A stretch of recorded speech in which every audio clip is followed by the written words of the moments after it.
Dr. DDG Rulane Ngwenya that she will be here. We received a confirmation from Mr. Mabuza Ngubane that he will be here. We received an apology letter from, or with the doctor's note from Nelisi Osimane that she's not well. She's been booked off sick until today. We received confirmation of attendance from Advocate Terry Motau. And in the afternoon, I received an apology from the minister, which I will read to members. Upon receiving the apology from the minister, I responded to her and I indicated that I'm not accepting her apology because it does not make sense. Why would she not be available for today? So maybe I must just read it.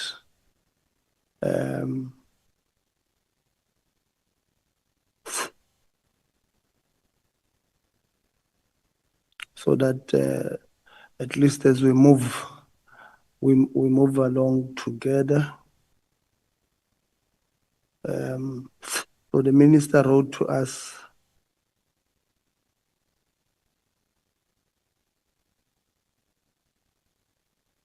on the 15th around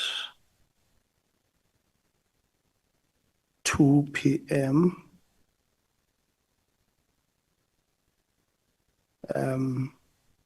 And the apology reads as follows.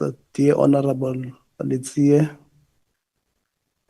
apology on Portfolio Committee meeting scheduled for 16 and 18 July 2025. And I'm quoting everything, you know. So I acknowledge your invitation to the Portfolio Committee meetings on higher education. I regrettably will not be able to attend the meetings mentioned above due to the following reasons. On 16 July 2025, which was on Wednesday, I will be presenting before the ESIEID Cabinet Committee on progress made so far in resolving NSFAS challenges, and later travel to Eastern Cape Province, where from 17 to 18 July 2025, I will be attending the SETA GBVF awareness campaign and college SRC induction respectively. Allow me to tender my apology to you and the entire committee in this regard. Duly signed by the minister. On the same evening, I responded to the minister because if you read her letter there, it indicates that on Friday, today, she will be attending SRC inductions. So I wrote to her on the same day, in the early evening, late afternoon, and I said, Dear Dr. Nkabane MP, response to your apologies for the Portfolio Committee meetings on 16 and 18 July 2025. One, I acknowledge receipt of your letter dated 15 July 2025, responding to the invitation of the committee and the Portfolio Committee scheduled for 16 and 18 July 2025. I accept the apology for the meeting of the 16th July due to your cabinet responsibilities and the importance of the subject for discussion. However, the apology for the meeting on 18 July 2025 is hereby not acceptable owing to the importance of the meeting. Whilst I acknowledge the importance of TVET colleges and an induction of governance structures, such as the SRC, the meeting of the Portfolio Committee dealing with the follow-up deliberation in respect to the independent panel for the selection and recommendation of the SETAs Accounting Authority Chairperson is a priority. The reconvening of this meeting forms part of the committee's resolution taken at the meeting held on 18 June 2025. The committee has also requested for a special permission from the House Chairperson of Committees to be allowed to convene this meeting outside of its Wednesday meeting slot so that it does not clash with the minister's cabinet responsibilities. Section 92, subsection 2 of the Constitution mandates that members of the cabinet are accountable both collectively and individually to Parliament for their action. Thus, your presence in this meeting on Friday is critical for the committee to fulfill its constitutional oversight mandate. And in conclusion, I request that you kindly reconsider your decision not to attend the meeting of the 18th of July based on the matters raised above. It is not my intention to seek other alternative means within the legislative framework to compel you to come to the meeting. Yours sincerely. I sent the letter on Tuesday the 15th, literally just indicating to the minister that this meeting is very important and we expect her to attend. And then yesterday afternoon, the 17th, we received an apology from the minister for this meeting. I'm trying to open it for you so that I can read it for you. I don't want to misquote. I hope you've been listening, members, no?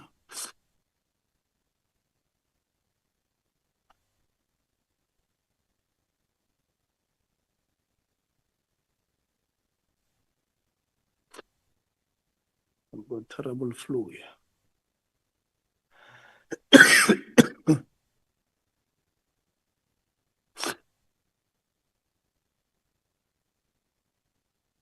Can't find it here. Please send it to me. No.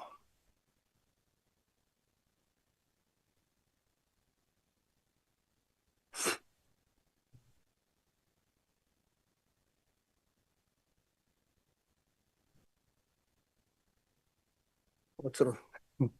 I found it. So yesterday, the 17th of July, the minister wrote again to the chairperson, says the Honorable Chairperson, request for reconsideration of appearance before the Portfolio Committee on 18 July 2025. I'm quoting everything. It says, I write in response to your letter dated 15 July regarding my scheduled appearance before the Portfolio Committee on 18 July 2025. At the outset, I reaffirm my profound respect for the National Assembly and the vital oversight role of the Portfolio Committee on Higher Education. I'm acutely mindful of my constitutional duties as a cabinet minister under Section 92, subsection 2 of the Constitution, and remain fully committed to the principles of transparency and accountability to Parliament. However, I respectfully appeal for the committee's reconsideration of my request for a rescheduling of the session. I'm required to attend a stakeholder engagement focused on gender-based violence prevention and awareness and leadership capacity development within the higher education and training sector /TVETs, a program that was reallocated to this date following the non-authorization of the Minister of Higher Education and Training state visit to the People's Republic of China. This GBV engagement, involving student leaders, institutions, civil society organizations, and the department, addresses one of the most serious and systemic challenges affecting our post-school institution, especially young women. As a minister, I've made the prevention of GBV a strategic and moral priority within the post-school education and training sector, consistent with government's broader commitment. I acknowledge and do not diminish the importance of the committee's follow-up deliberations concerning the appointment process of SETA Accounting Authority chairpersons. I remain ready to appear, to clarify, and fully account on this matter. However, I respectfully request the committee to reconsider rescheduling the session to a mutually agreeable date in the following week, preferably 22 or 23 July 2025, taking cabinet commitments into account. This will enable me to participate meaningfully in both engagement without compromising either constitutional or stakeholders' obligation. Alternatively, I'm willing to make myself available for a virtual appearance after 5 or 1700 hours on either the 18th, which is today, or the 19th, tomorrow, should this assist the committee in maintaining its program whilst accommodating this critical GBV event. This request is made in good faith and not as an act of avoidance. Should the committee feel compelled to explore the use of other mechanisms such as subpoena, I must respectfully note that the public expenditure already committed towards the GBV program will regrettably be rendered wasteful, an outcome I believe we all seek to avoid. Chairperson, I remain at the committee's full disposal to agree on revised date or format for my appearance. And I recommit to corporate governance, sectoral accountability, and service to our people. Thank you for your consideration and continued leadership. Yours faithfully, signed by the Minister of Higher Education and Training. So this is the background, members, that I wanted to, let's put our hands down.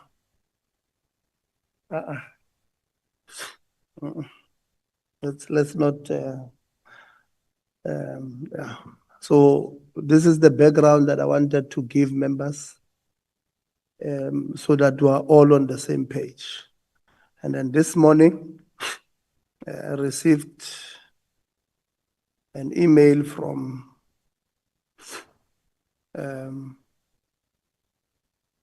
DDG Ngwenya, who wrote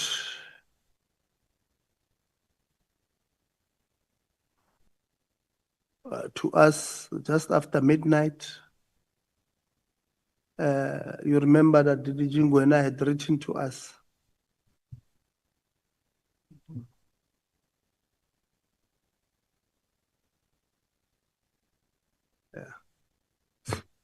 I'm getting serious advice here from. So DDG Ngwenya wrote to us. You remember that she had written to us that she will come. So she wrote to us this morning. So there's a part that I'm not going to read here because I think it's a personal part which I don't think we must put here, but I'll read other parts. So she wrote to us and says, "Dear Honorable Chair, I write to extend my sincere apologies for not being able to attend the Portfolio Committee meeting scheduled for 18 July 2025. Please be assured that this apology is not in any way intended to convey disrespect or defiance towards the authority of Honorable Chairperson or Honorable members of the committee. My travel to Cape Town was approved in anticipation of attending the PC scheduled for 16 and 18 respectively. I traveled on Tuesday, 15 July, as per the approved itinerary, which is attached for your reference." So this one I'm going to skip because it speaks about personal things.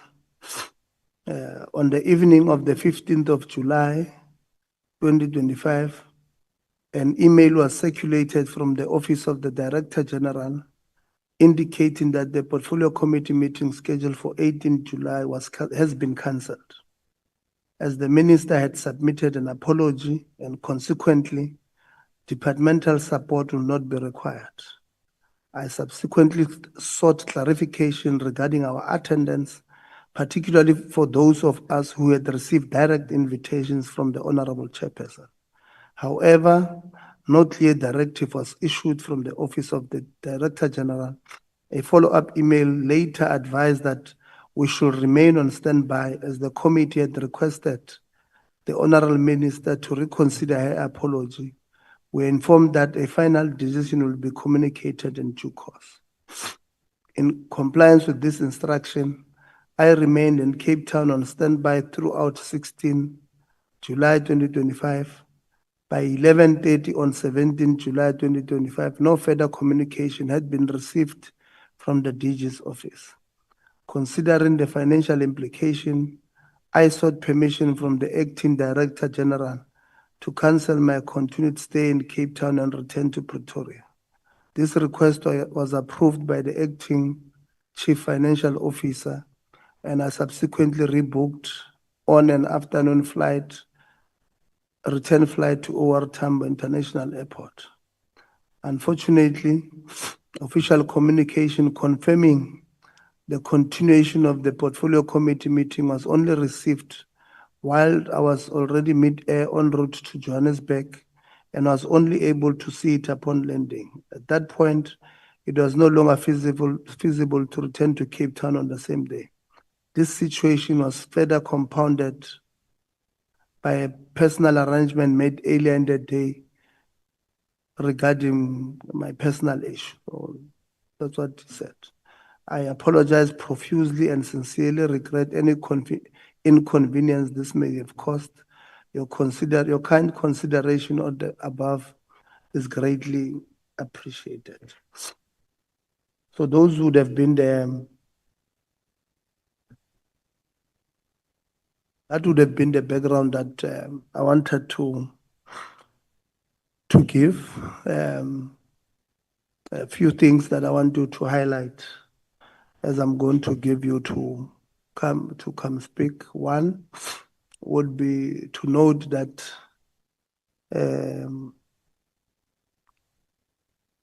there would have been a letter from within the department coming from the Office of the Director General informing those in the department that our meeting has been cancelled, which we've never cancelled any meeting. Very disturbing. Number two is that one of the panelists, Asisi Pesolane, even after being reminded, has decided to blue tick us, has never said anything, no apology, no confirmation, nothing. Number three, the minister is requesting that she can make herself available between 22 and 23 won't work because 23 were voting for appropriations. So the minister is making herself available for the 22nd of July, which is next week Tuesday. Like I said, I got the email late yesterday. I've not responded to it because it was late yesterday. I decided I'll table it here for consideration. So members must help us get to a reasonable conclusion on the matter, so that when we communicate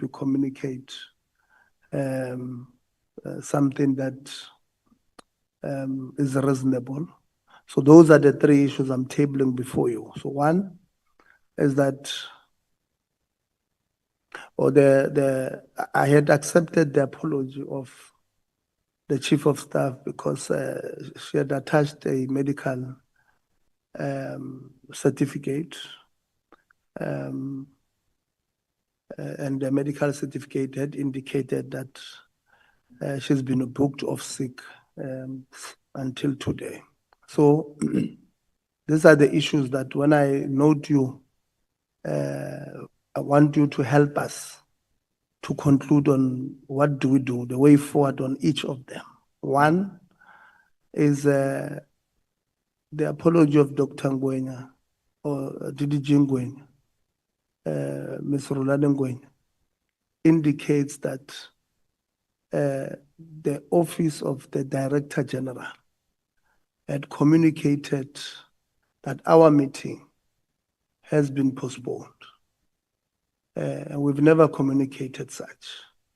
What do we do there? One, when you speak, I want you to speak on those few things, and then we'll get into the number two. Asisipe Solane, blue ticked. Yeah, you know this thing of Bluetooth, ne?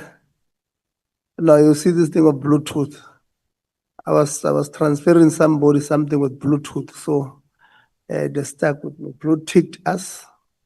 What do we do there? And then the request of the minister. What do we do with the request of the minister? So, okay, I'll write here. So when you speak, I want you to concentrate on these ones. 1, 2, 3, 4, 5, 6, 7, 8, 9. So these are only 3 issues that we are going to speak on. So I'm going to time you to maximum 4 minutes to speak on these 3 issues.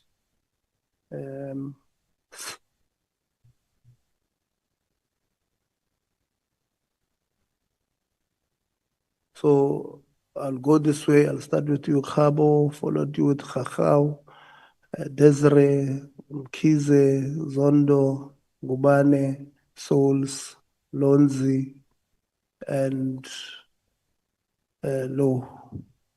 Where's Younger? Oh, Younger is there. Younger, Low and Younger. Ungathanga ukubone futhi yabo. Yeah, uyehlise lento leyo uyibeke.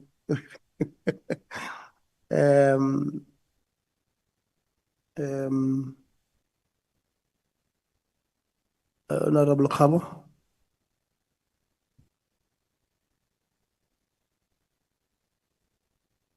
No, thank you very much, Chair. I'm not sure if you are able to protect me from the sound that is coming from the back, Chair. Can you also protect me from the honorable member next to me here, Chair? And Chair, let me appreciate the presentation and welcome all members of the panel who have managed to avail themselves. It's appreciated. It's also a demonstration of the respect for the rule of law.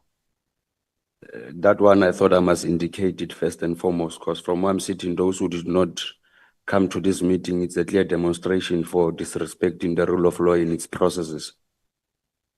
Second thing, Chair, that I wanted to raise. Firstly, I must indicate in this meeting that the minister is not in any position to tell us whether must we postpone the meeting or not. In fact, it must be indicated in this meeting that this portfolio committee will not operate based on the availability of the minister. Thirdly, it must be reaffirmed that this meeting will continue whether the minister is there or not, precisely because of this, not for the first meeting that we had postponed due to the unavailability of the minister. Now, going straight to the issue that you had presented before us in terms of the process that you had followed, Chairperson. One, we firstly need to take into consideration the fact that the DG has misrepresented the committee by saying that the meeting has been postponed when the meeting has not been postponed. In fact, to a large extent, it's problematic that the DG will postpone a meeting that he himself has not convened. That must be taken into consideration. But second to that, Chairperson, it must be noted that the actions of the DG, in a way, they are disrupting the smooth running of this committee. And I would suggest that we must also take into consideration with the facts that are before us. The DG, not only the minister, it's one of the people who has misled this committee. Maybe I must remind this committee that the DG has also indicated that he was not involved in any process that led to the appointment of the panel. But the facts that are before us are demonstrating that the DG was involved. And with that being said, Chairperson, I would propose that the DG as much as I would also propose that the minister, unfortunately, in a way, she seems not to be understanding her powers. She seems not to be understanding the role of the portfolio committee in terms of playing oversight. She seems to be punching way above her weight and clearly not aligned or having an understanding of the parliamentary accountability ecosystem. I would also propose that, Chair, both the minister and the DG must be subjected to all processes that are outlined in the, where is that act that you like using, Chairperson? Let me speak of the powers and privileges and immunities of Parliament and Provincial Legislature, Act number 4 of 2004, specifically dealing with chapter 3 of it and chapter 4, if not mistaken, chapter 4 dealing with disciplinary actions against members who are in contempt of Parliament. And my understanding and interpretation of that is both the minister and the DG, they are guilty of such act as outlined in chapter 3 and chapter 4. The last issue that I wanted to indicate, Chairperson, so my proposal is that we must subject them to that process as outlined. Secondly, I wanted to deal with Mr. Asisipo. You know this, Mr. Asisipo. Thank you, Chairperson.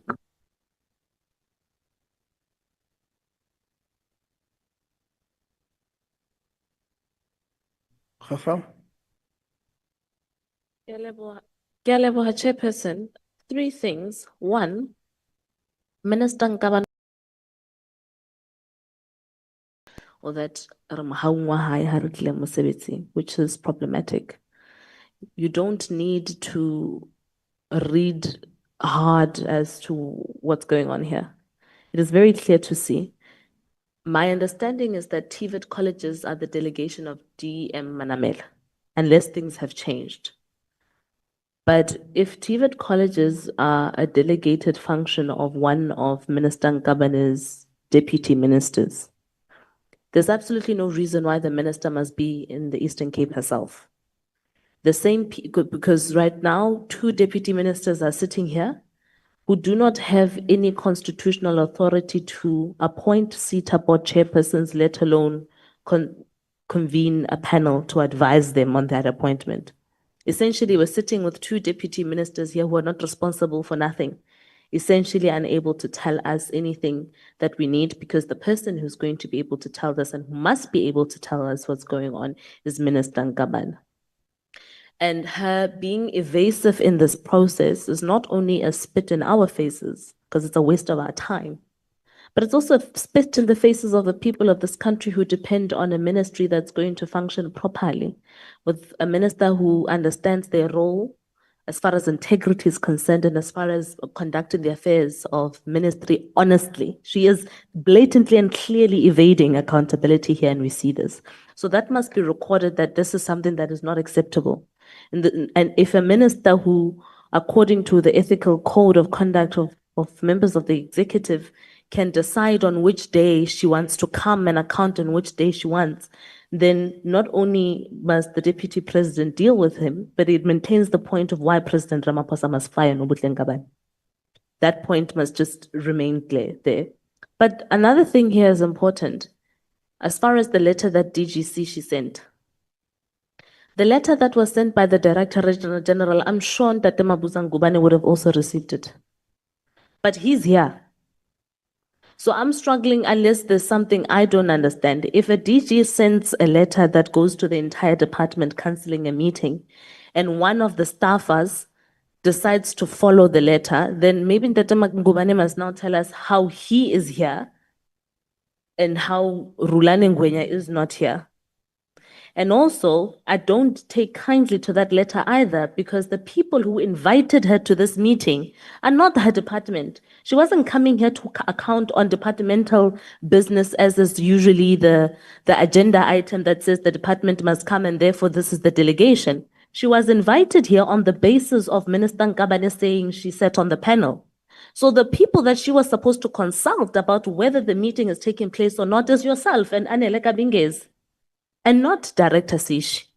So I'm not buying that at all. It doesn't smell right. It smells very fraught. And I think it's something that we must be able to interrogate its absolute truth. The bottom line still remains in conclusion, Chairperson, that if Advocate Terumutau is able to be here, Ndate Mabuza Ngubane is able to be here today, the only person who, if indeed she's sick and she's dying in a hospital bed, unable to come here, would be the Minister's Chief of Staff. But nobody else has an excuse to not come. But even the Minister's Chief of Staff not appearing looks shady, because you can't have your minister, her Chief of Staff, and her advisor, all three unavailable to come and account for a web of lies that were concocted in that office.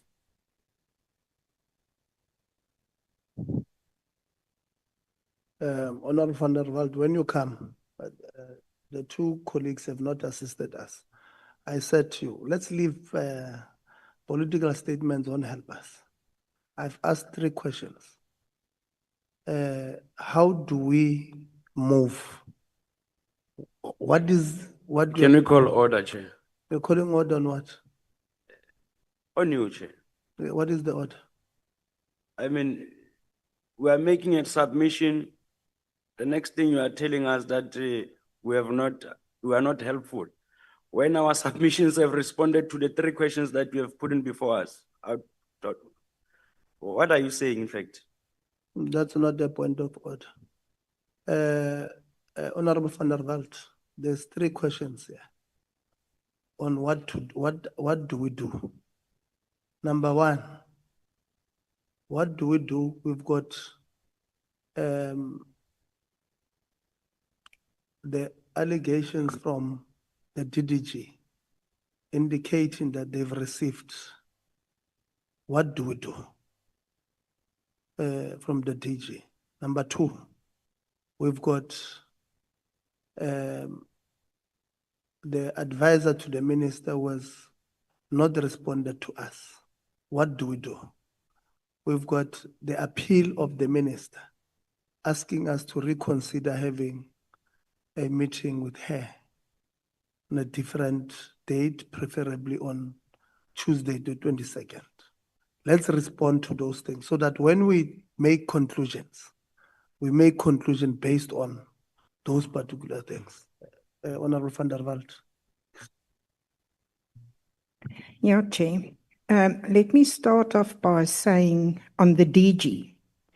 I think the DG, and Chair, you will recall on more than one occasion, we told this committee in the presence of the minister and the DG and various DDGs, etc., that we are not in the 6th Parliament, we're in the 7th Parliament, and we will not leave the same legacy as the previous, and that I actually asked, and another colleague, I think Honourable Gabu, also in some way said, that the previous minister and the DG must be summoned to appear before us for what they left to the 7th Parliament. Now today I'm saying, first of all, the DG is quite correct. DG has got 0 authority to talk on behalf of this committee or intervene in correspondence to staff across the department, speaking on behalf of you, Chair, and this committee. I feel that the DG, who sat next to the minister in that long Friday, the 30th, I think it was, advising the minister what to say and how to respond to our questions, which was unacceptable, and I think on various occasions they were called to order during that meeting. And Chairperson, he gets appointed by a higher authority, and I think you should write to the higher authority, put a great explanation on why that DG must be fired from this department. He is not contributing. It's a year since the last election in the 7th Parliament. He's not contributing. And may I add, on the instruction to staff not to appear and that meetings were cancelled, I want to emphasize that he should be made very aware that he or anybody else in his department should not intimidate that staffer or official to come and do as the committee summons, because quite correctly, this committee has got the authority to summons anybody to appear. And we don't want to see officials being intimidated. On the minister has not only got a DM on TVET, she also has a DM on GBV, which has been very active. And we just saw it on Wednesday in our committee presentation. So I will never ever downplay GBV or our students for that matter, because we are here for them. But there are two DMs here in both what is affected on her apology that could have gone there. She's the one who should have sit here and not the two DMs. It's unacceptable. And she has to, Chair, she cannot go publicly like in the media again. She doesn't know about all these things about her and that she might be fired. She knows damn well. And she should be held account by the president who appointed her. And I think we must write to the president about the minister's behavior again. She's avoiding us because she's guilty. There's no other reason. Chairperson, and on the 22nd, surely she knows so much that she doesn't even know we have an appropriation bill on a Wednesday, the 23rd. So let's summons her on the 22nd on condition that if she is still the minister on that day, she has no right for leave of absence from that. Otherwise, that summons means nothing. She will just have another excuse because she became like a PhD in how to write apologies on the last minute. It's not acceptable at all. And with that, I hope I help you by saying summons her on condition. And I think that summons must go further than just her office. And the DG must come with her, not other officials who I must echo what colleagues have said. Thank you to those who did pitch. But if there's intimidation by the DG and others in this department, we'll get to them too. Thank you, Chair.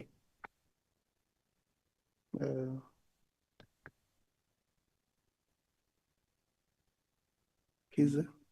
Thank you very much, Chair. Chair, blue ticking us is firstly rendering this committee useless. In the process of that, making it not possible to facilitate proper governance and fight corruption. At the same time, facilitate change that is needed by the people on the ground, because our main client is the people on the ground.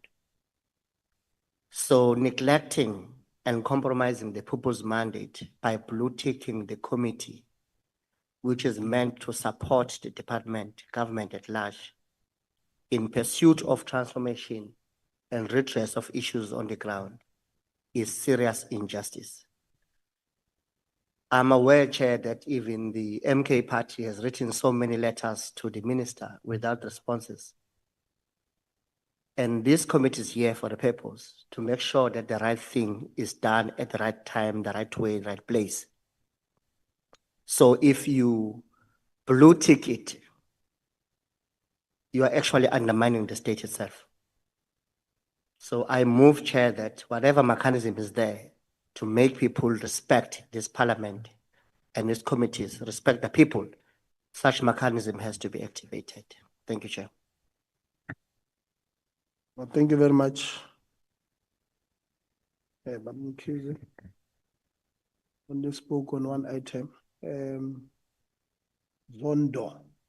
No, thanks, Chair. I think we'll start on the one for Put mic closer. I start on the one for DG. I'm still battling, Chair, to balance my mind on whether the communication made by the DG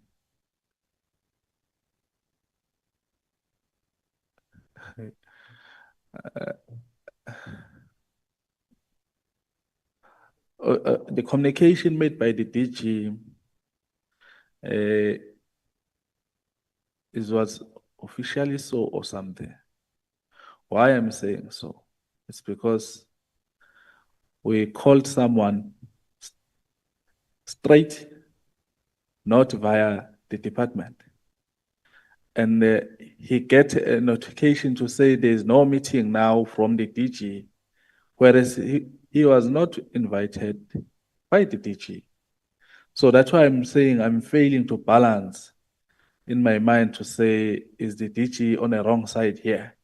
We'll look at that part that touches the DG. But in terms of the DG communicating that the meeting is not sitting, I think the recipient of that communication is the one who got a problem, because we are supposed to check with you, Chair, or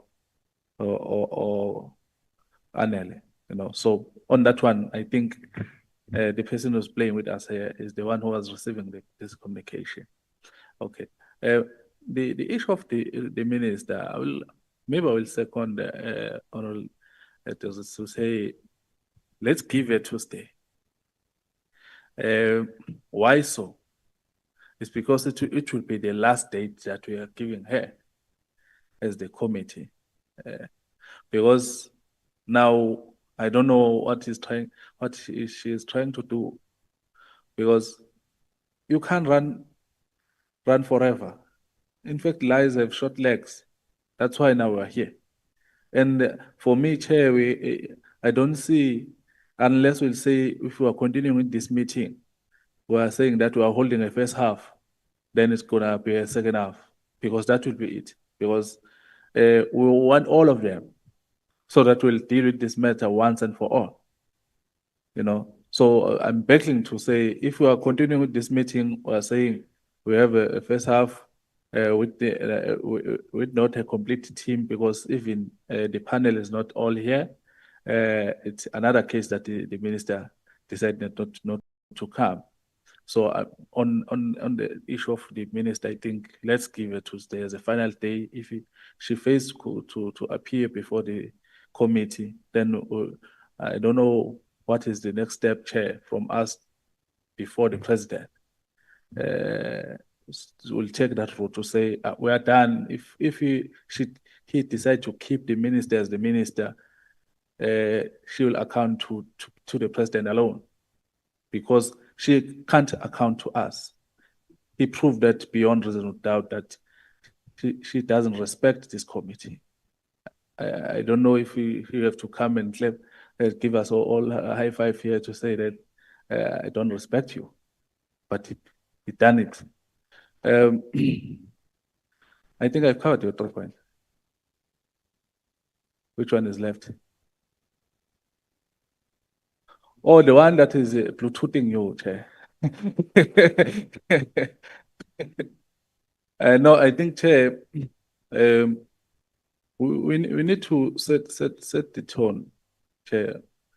Whoever, what do you call this thing?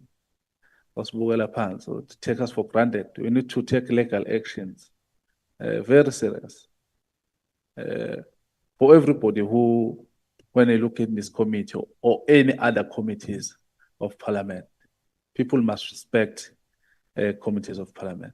So we must take strong legal action against that person. Thank you, Chair.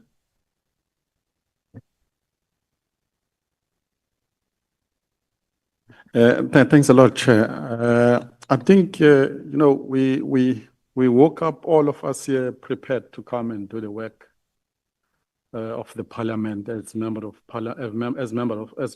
parliament voted by our constituency to come and hold the department accountable. So it's disappointing to be at this stage, Chair. So I think we're at a state where the Department of Higher Education has never, ever been first of its kind. So no one has seen this nonsense that is happening today. Two, and then the chief of staff and the advisor to the minister is clear that the minister is pulling the string on whether what they must answer, the blue ticking and all those stuff. So we need to go a legal route of getting our answer on those ones, because it's clear. Remember, they're reporting to the minister. It means it's minister who told them that go there, don't go there, or do whatever you want to do. So we need to go to the legal route. The DG part, it means he's now trying as well to comply to the boss by dictating and disrupting the meeting that is called by the committee. My worry, Chair, is on Rulani, because you can see now within the department there is a bully. Now the staff will start to be bullied and threatened, and their jobs will be at risk because there is someone who's decided to be the boss of everyone. So there is that problem. I don't know how we're going to continue, Chair, with one DDG here and one member who advocate Motau here when the other members are not here. We will be interrogating a half-baked cake. So, because we've read all of their letters, it's clear. So for me to continue, I don't know. The committee must decide whether we continue or not, because it's clear there's a defiance. So which means we must go a legal route on fighting against that. And now we're at the mercy of the president to help us to the person who is reporting to him. So those are the major contribution, Chair. For the blue ticking one and the one that didn't come, we must go the legal route. We, as a portfolio committee, we want to start to look at protecting the staff under the DDG. There is that thing that's going to happen now, because it's clear others know the real responsibility of the portfolio committee, that we are bound by law to subpoena everyone, doesn't matter. And they are here because they respect, they've been serving this committee for years. They know what it means to be subpoenaed by the committee, that you must be here. So I think that's what we need to do, Chair, in that nutshell. That's my contribution. Thanks. Chairperson,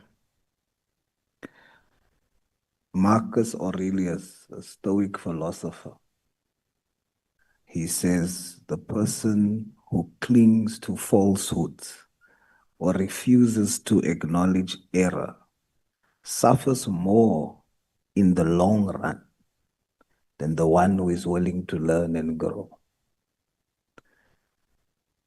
The blue ticking, the DG's actions, those are just distractions.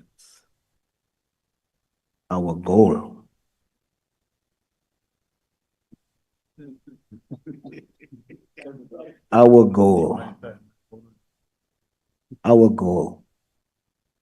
is not to worry about our egos being blue ticked or not. Those are minor issues. Ours is to hold the executive accountable. It is not about the minister appearing before the committee. It is about the minister answering South Africans for her actions. Let's keep our eyes on the goal, the process of accountability. Therefore, we'll wait. If it's the 22nd, I will only participate in a meeting where the minister is present and all that was involved.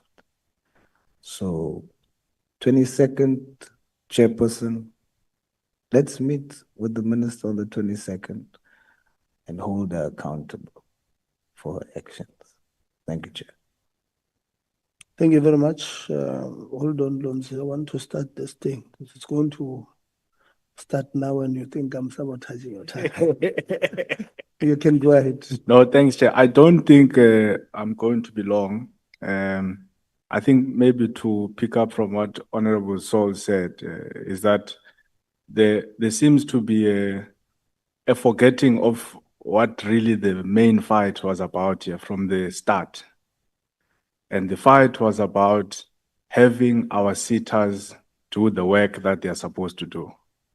Ensuring that we've got the correct people who are appointed to our SETAs, ensuring that we deal with the corruption in our SETAs, ensuring that the comrades who are connected, the corrupt officials and all of those are uprooted from our SETAs so that our SETAs can be able to serve the youth of South Africa.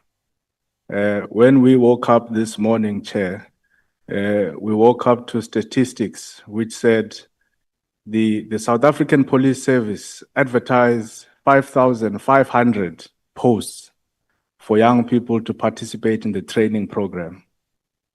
And as shocked as we all were, 927,000 young people applied to just 5,000 posts.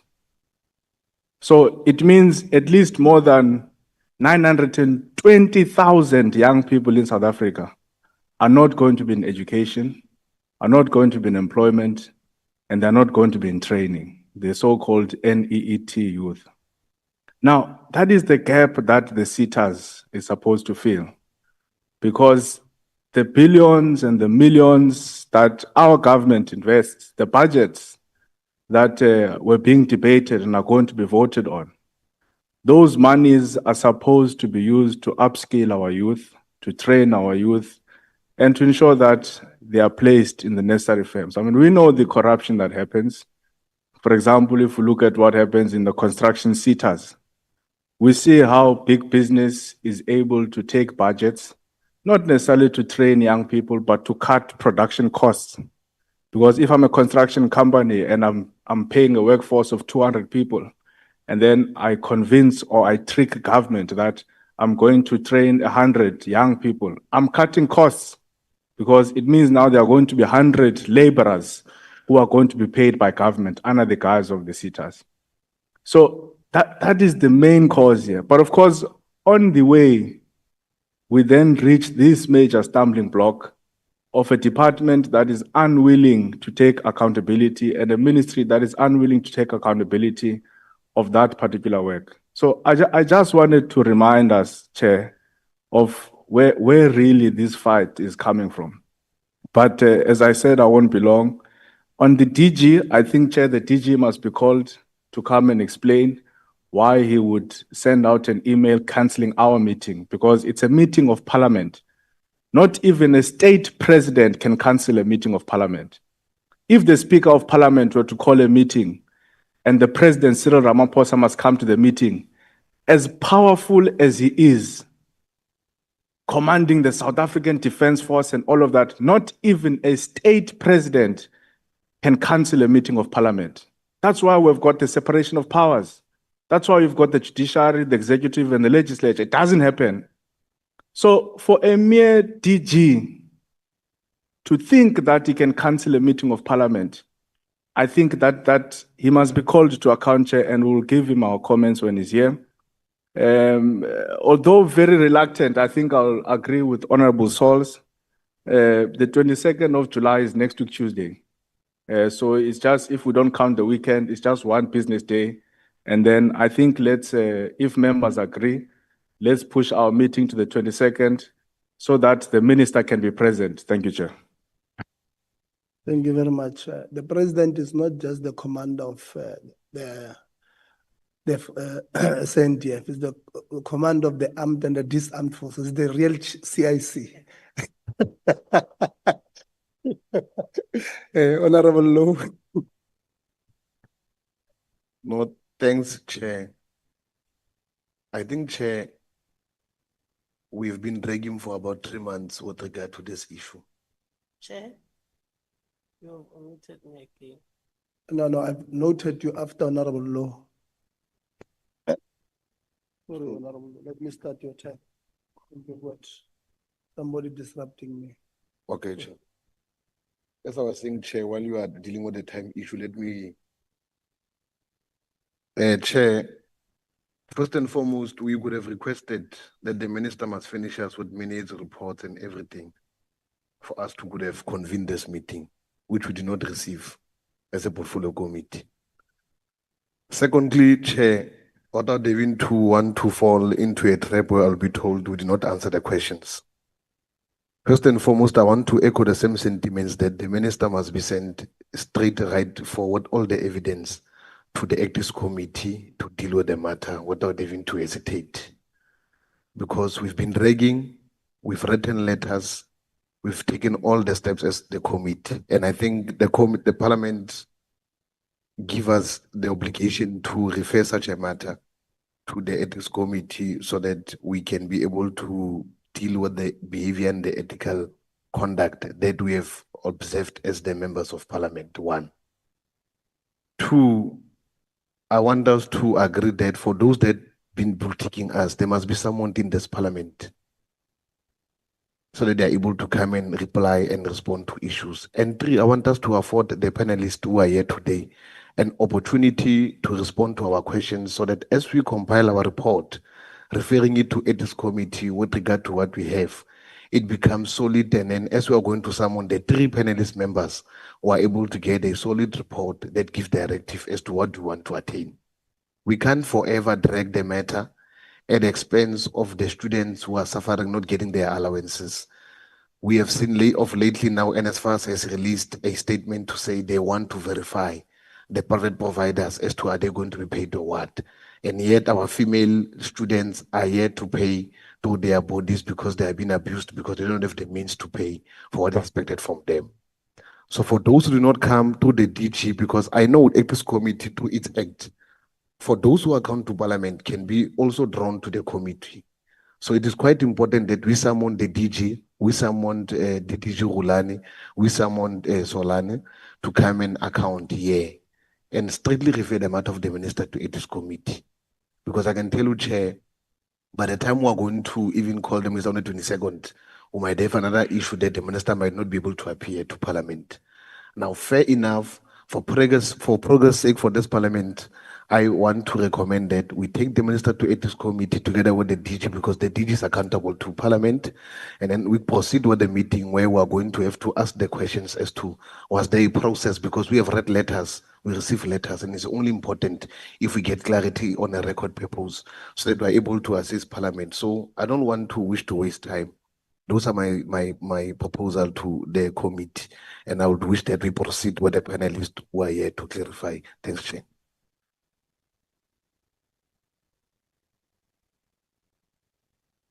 Younger. Thanks, Chair. You really don't need to time me. I will be very short. But I think I will concur with the speaker that just landed. We must at least give the panelists that are here time to present their side of the story. Even though, Chair, it's very time consuming because thinking about it, we will have first round and second half of this one meeting that we're supposed to sit. When we speak of the DG's case, I think DG ngumuntu nje talented. He's a stronghold of being. I always think the DG is a security guy. Wherever the minister is, the DG is there. So I thought maybe he was a VIP protection of some sort. Now he has powers to stop our meeting. I think he's a very talented guy. If you ask why are you always following the minister, it's because he supports the minister.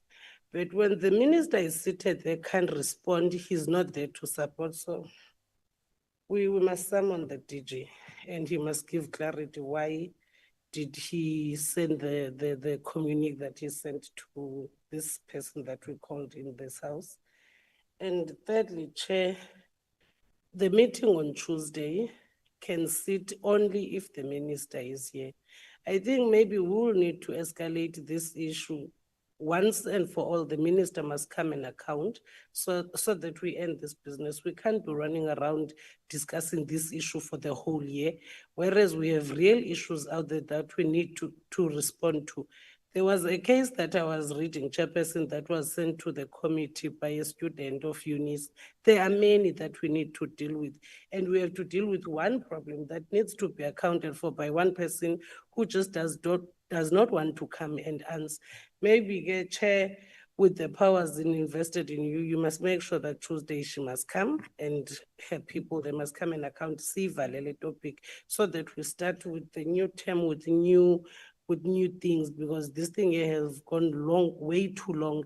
And you know, when you are following Karabo, you just know that, Honorable Karabo, that this thing here must be closed. We are tired. We are really tired.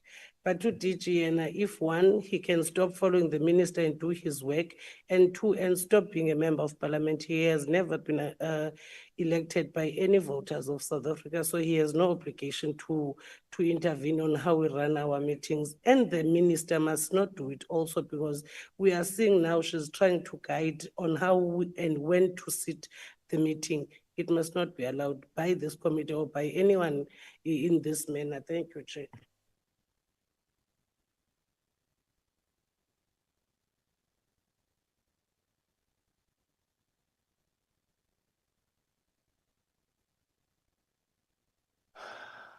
Okay, thank you very much, colleagues.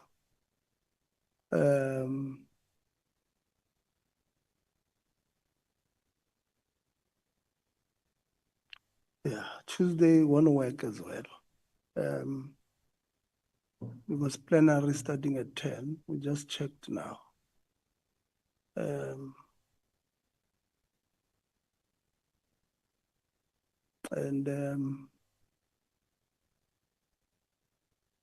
Okay, so let's close the Chair, thing. may I, before you conclude, just ask a clarity question on something you presented before you You had respond? a chance to speak. Yeah, but my bell didn't go. Your bell didn't go. Now, just a clarity. Okay, Geza. Thank you, Just Chair. because- You look very enthusiastic. No, just because here in the committee, it's only you and I who are older, so I'm only allowing you. Oh, well. Chair, now, in the letter, the apology of the minister, you read that she referred to the wasteful expenditure or the cost matter, am I right? So I want to support that those who are here present because people incurred costs. But the minister is causing wasteful expenditure. She mustn't refer us to that when she's causing it. Okay, that's these days you are very strong with the political statements. Desiree. The Honorable Zondo, you don't want me to conclude what you have just said, to summarize, or you forgot something? I think, Chair, we have two proposals. No, so allow me to summarize. So you want to summarize the two proposals? No, it's because now you have given us an information that Tuesday. You No, know, hold on. I'll summarize. Okay. Don't worry. So we'll do it this way, colleagues. I think when I look at the majority of you agree that we must get to the end of this process. And the majority of you are saying it's only the minister who will help us get to the bottom of this. So even though her plea letter had indicated 22 or 23, the dates that are not available, I'm going to check with the chair of chairs. I know Thursday is caucus days. And that will be the first available day. So I'm going to check with the chair of chairs. If caucuses, political parties have got their caucuses, then we'll apply to sit at 2, but we must be prepared to leave at night. It might be earlier because we'll be done with the 2 panelists. We'll not request them to come back. So majority of you are saying we must bring her back. So the first, so it means from here I must speak to her before I apply. The Thursday or Friday. Hold on, Desiree. I'm reading the majority of members said they want to conclude this thing with the minister. That's what your numbers are saying. majority of you. So this is the good thing about democracy. Democracy says you'll vote left. I mean, you see, Honorable Lonzi got 9%, and he must accept it. That the people voted, it said 1994 or 2024. 2024 is our 94. They got 9%. Put your hand down, Kabal. I'll give you guys after. I'm summarizing the views here of the people who said what in the meeting. Majority are saying we must consider giving her a thing to come back to speak on this matter. That is one. And I'm saying the 22nd and the 23rd is not available.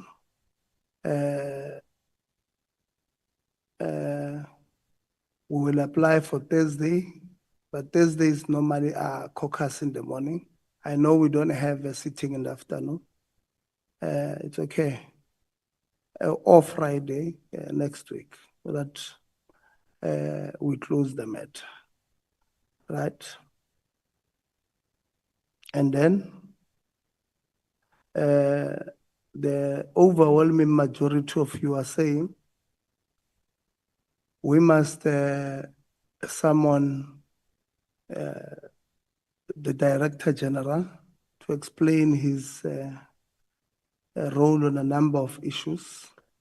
We must summon Assisi Pesolani for not responding to us, and we must summon Ms. Rulani Ngwenya to explain this thing with the DG. We'll also invite Nelisiwe Simane,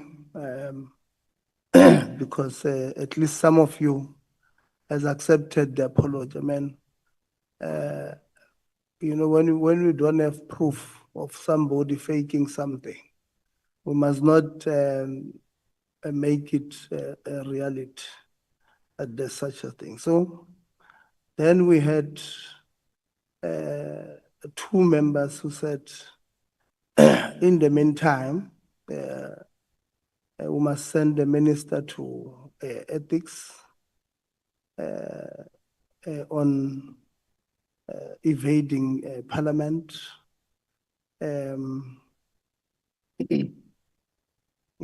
If we're agreeing that we're bringing the minister to come before the committee, I don't think it will be wise to take it to ethics on evading.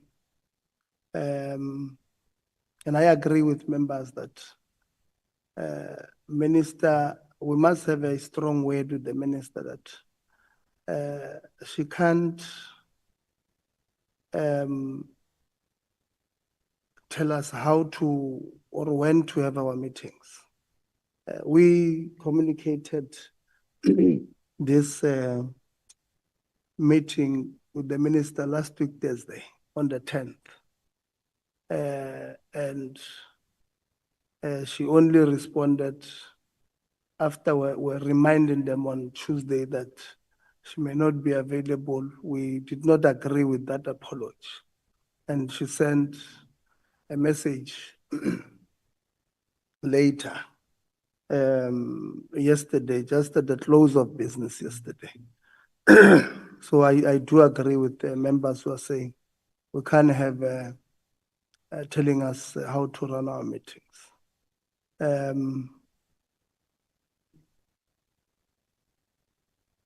So a majority of you, I mean, including I can count you who said we must give it a second chance. Desiree was the first one. Kize, Zondo, Ngubane, Souls, Honorable Lonzi, and Honorable Governor who said we must bring her only if she's available. So 7 members here out of 10 of you indicated that we must bring the minister back. So when we summarize your view. These are your views on bringing her back. And then we are going to conclude that way on this specific matter that I've noted you put your hand down. I've noted you, I'll call you. And from there we will, obviously the 22nd and 23rd is not available. And then others were going to process in that fashion. So Honorable Khabo, what was your point of order? No, thank you very much, Chairperson. Chair, it is my strong view that you are misinterpreting our submissions in terms of your face value analysis as to what informs our view. The majority view here, and I would want to propose that you must subject it to voting. The majority view is that the minister must be subjected to ethics committee, not convene another meeting to come and sit here and expect the minister to respond to things that we know. Okay. So it is my view and propose that to divide the house so that we do not rely on filtered. No problem. Close your mic. I've read you the number of people, call them by name, the number of people who have proposed that the minister must be called back. It's not unfiltered, it's not filtered. I'm going to read them again to you. Hold on, hold on. Put your hands down. Hold on. You see democracy, no? This is how democracy works. Hold on. Honorable Governor supported that the minister must be brought in. She said, the rider there, only if she's available. That's what she said. But the submission is that the minister must be brought back here. That is number 1. Number 2, Honorable Lonzi said here, and if I call your name and you did not say what I'm saying, you must then indicate so that, because don't try to tell me what the other person say and that person is not raising their hand. Honorable Lonzi said we bring her back, right? Number 3, Honorable Souls said we bring, obviously we started with a very powerful quote, but she said we bring her back. You count, in the meantime, it's 3. Honorable Ngubane, apart from saying yes, there's bullying and all of that, but we bring her back to close this matter. Honorable Zondo indicated that yes, we're being undermined by the office of the DG and people who are blue-ticking us, but the minister will bring it back, but we bring all of them back. His issue was we don't continue with the 2, we bring all of them back. We don't have round 1 and round 2, but he says we bring her back. Zondo, hold on. Yeah. Thanks, Chair. I think that's why I raised my hand that time to say, when we are saying Tuesday is not available, then let's take it, because we are dealing with a calculated undermining strategy here. Minister knows that next week he won't be available. She won't be available. Let's take her to ethics. That you heard me correct when I said, because I don't want these two to present today. Yeah. Then let's wait for the minister for Tuesday. Yeah. But after you've gathered that Tuesday also is not available, then I upped my mind to say this is a calculated strategy. Hold on. So what I'm reading is what you said, right?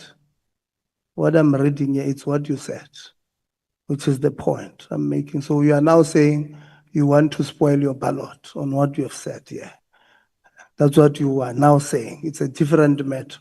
Honorable Ngubane, what was your hand? Chair, I think you've quoted me correctly. I want you to add, because there is something similar to Honorable Zondo, which I said specifically. If we continue today, we will be dealing with a half-baked cake, which will be useless to us, which means I then said it will be useless to carry on with interviewing those ones because all of them are not here. Please, if you can add that. But on all what you've said, you've quoted me correctly, Chair. Thank you. Thank you very much. So I'm continuing. And then Kiza was the fifth one who said we bring her. Number 6 was Desiree, who said we summon her on the 22nd on the conditions that they come with the DG. And this is after that you had said that she does have a DM dealing with GBV, and what she's saying is an excuse. That's what you would have said. So those are the people who had said we bring the minister back here. No, hold on. No. So there's a lot of lobbying here. Hold on. So you are saying I must not summarize the meeting? Then, Chair, can I just help you on the reporting? You said I was the first one. I was the first one who you read made a proposal to bring her back. yeah. On the 22nd, because she offered those 2 dates. Yeah. Now, the 23rd is the appropriation bill. We have to be present. Yeah. The 22nd, you can have a committee whilst there is a plenary. Yeah. There's no 3-line whips or voting or whatever the case may be. And she offered that. So give her the benefit of the doubt. She wants the 22nd, we'll give it. If she then doesn't pitch, but we're not going to buy time for her after the 26th. 22nd, apology. No So that was why I made that proposal. No, you and I are aligned, Desiree. We're on the same Yay. page. We're on the same page. I'm making, what are you saying, Kaka? Thank you, Chairperson. Also include Isa. The point that I want to make here is this. The agreement is that Ngabane cannot run away from us forever. She is the one who created. Let's not make political I'm not making a political statement. you You're are. allergic to anything that comes out of my mouth. No, Teja. but Kaka, listen. No. Listen. You can't, if you are going, listen. allow me to finish my sentence and then interject. Then you can decide what I'm doing saying. a political statement. I'm not. You don't have. The You don't have point time is for that that. the minister So cannot. you are responding to what I'm proposing. Chairperson. You're going, I'm the presiding officer. Close your mic. Close your mic. When somebody else says Close it, your it mic. sounds perfectly fine. Close your mic. That's the point I'm Close your making. mic. No, I'm Chairperson. warning you, Honorable Kaka. No, Close your Chairperson, mic. you are doing this deliberately Close because your you mic. do not want to No, have I'm a fair warning you. process on the process. I'm warning you. Close No. your mic. Yeah. So anybody I've given here, they've been commenting on the summary I've been making. Don't come here and make a political statement. There's on the commenter, no, the commenter about the minister running away. Don't shout at me. No, don't shout at me. You see, I've warned you once. So you are I'm allowing you to comment only on the summary I've made. I've given you a time to speak. You did not speak on what I've proposed that we speak on. You made political statements.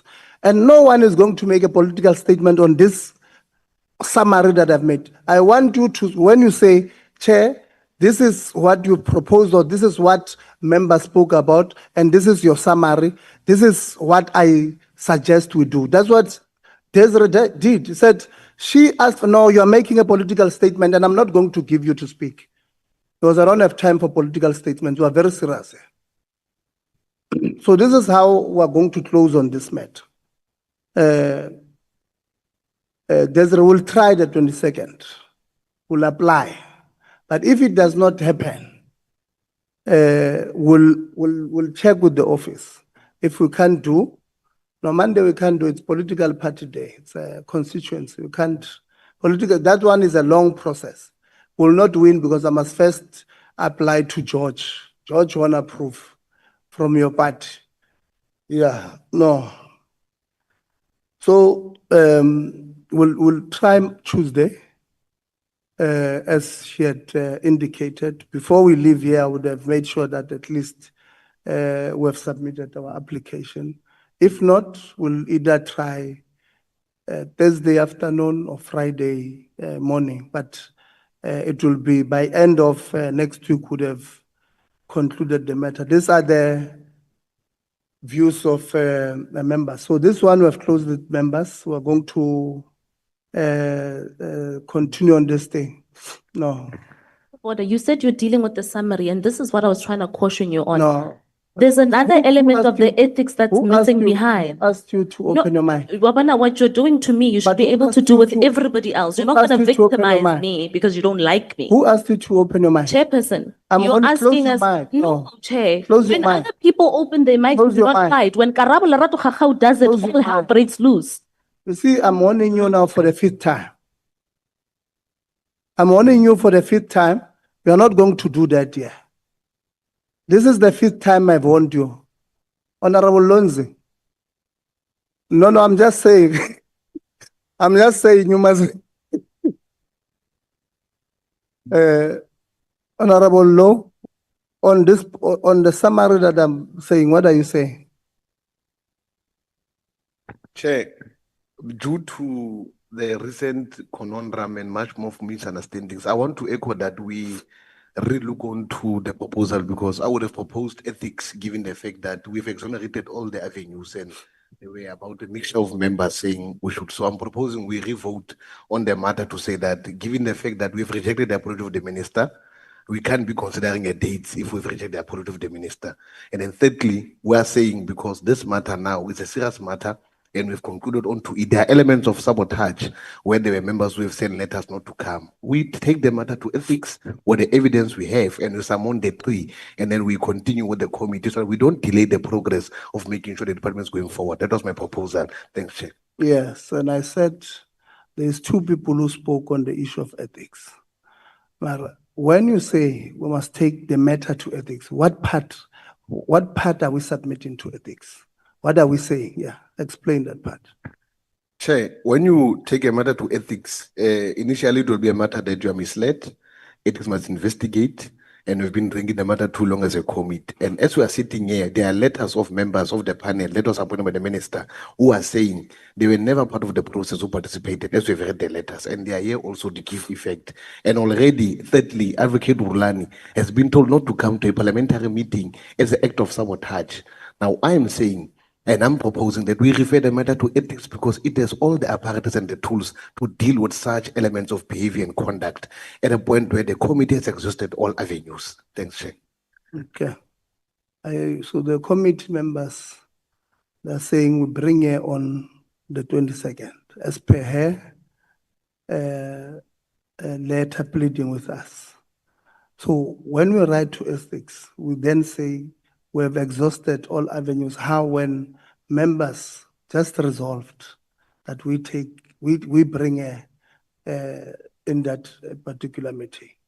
So that's the issue that we must then do, because if we bring her in, we'll still interrogate her version versus the version of the people, and that might make you lose in court when you open a case when you have not established the facts. Honorable Khabo? Chairperson, I still maintain my view that you are selectively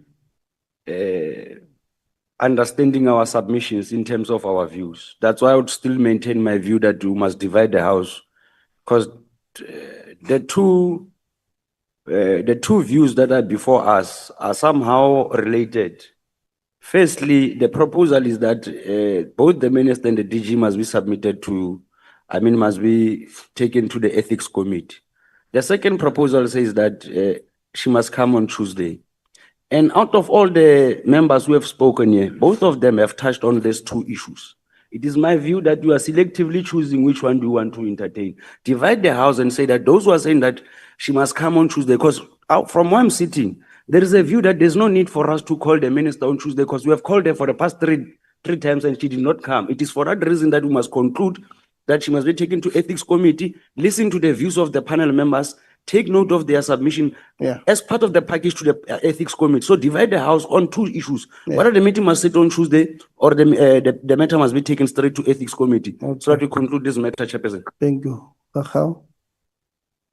Thank you, Chairperson. There is some sort of gray area between what Khabo and I want to, and Khabo is saying and what I want to say.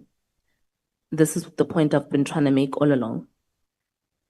So us taking minister to the ethics, which can come in a form of a supplementary affidavit to the one I already submitted to ethics, does not have to be dependent on whether we meet her on Tuesday or not.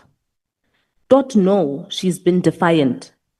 She comes as she pleases. She tells us information when she wants, and when she doesn't, she doesn't.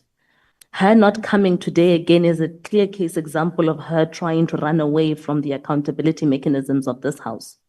So on the basis of that, this committee is empowered and well within their thinking to send her to ethics on that matter of principle that Lo was talking about, full stop. So we are still able to run the process of ethics concurrently with us meeting her on Tuesday, in the same way that I, on behalf of the DA, have submitted an ethics complaint to her about her that is currently being investigated, but we're still able to engage with her in this committee. So they are not mutually exclusive processes that must be considered. I think the general mood here is that she must come back. We want that because she can't run away. She must be able to come before this committee and explain her lies. But at the same time, there's a second proposal on the table that says while she comes, she must also be tested at ethics. I think that's where we are. Honorable Sol, sorry, I saw your hand here. It will be a lie if we say we have exhausted all possible mechanisms before we take it to ethics. That's a lie. The mechanisms available to the committee, the last resort is a subpoena. And we are now behaving like ethics is an appeal court from this committee process. Ethics is a parliamentary process. So it's not correct to say that we have exhausted all mechanisms. I maintain, let us focus on our responsibility as a committee. The minister said she's available on the 22nd. Let us see if we can bring the minister on that date. And also how we posture ourselves is also a problem. The reason why we are treated like we have no power, we behave like it. If you are available, that's not what the constitutional function here is for our role. It's not if you are available. When the committee calls you to account under reasonable circumstances, you must make yourself available. We must stop having this tame posture, but we must show respect to one another. But let's use the powers given to us, not for our sake, for the sake of South Africans. Thank you, Chair. Thank you very much. I had invited legal aid for a reason. I'll consult with them for 5 minutes. But what we are not going to do, Honorable Kakao, is to this committee to submit a supplementary in your application of that's your political party thing. Go deal with it that way.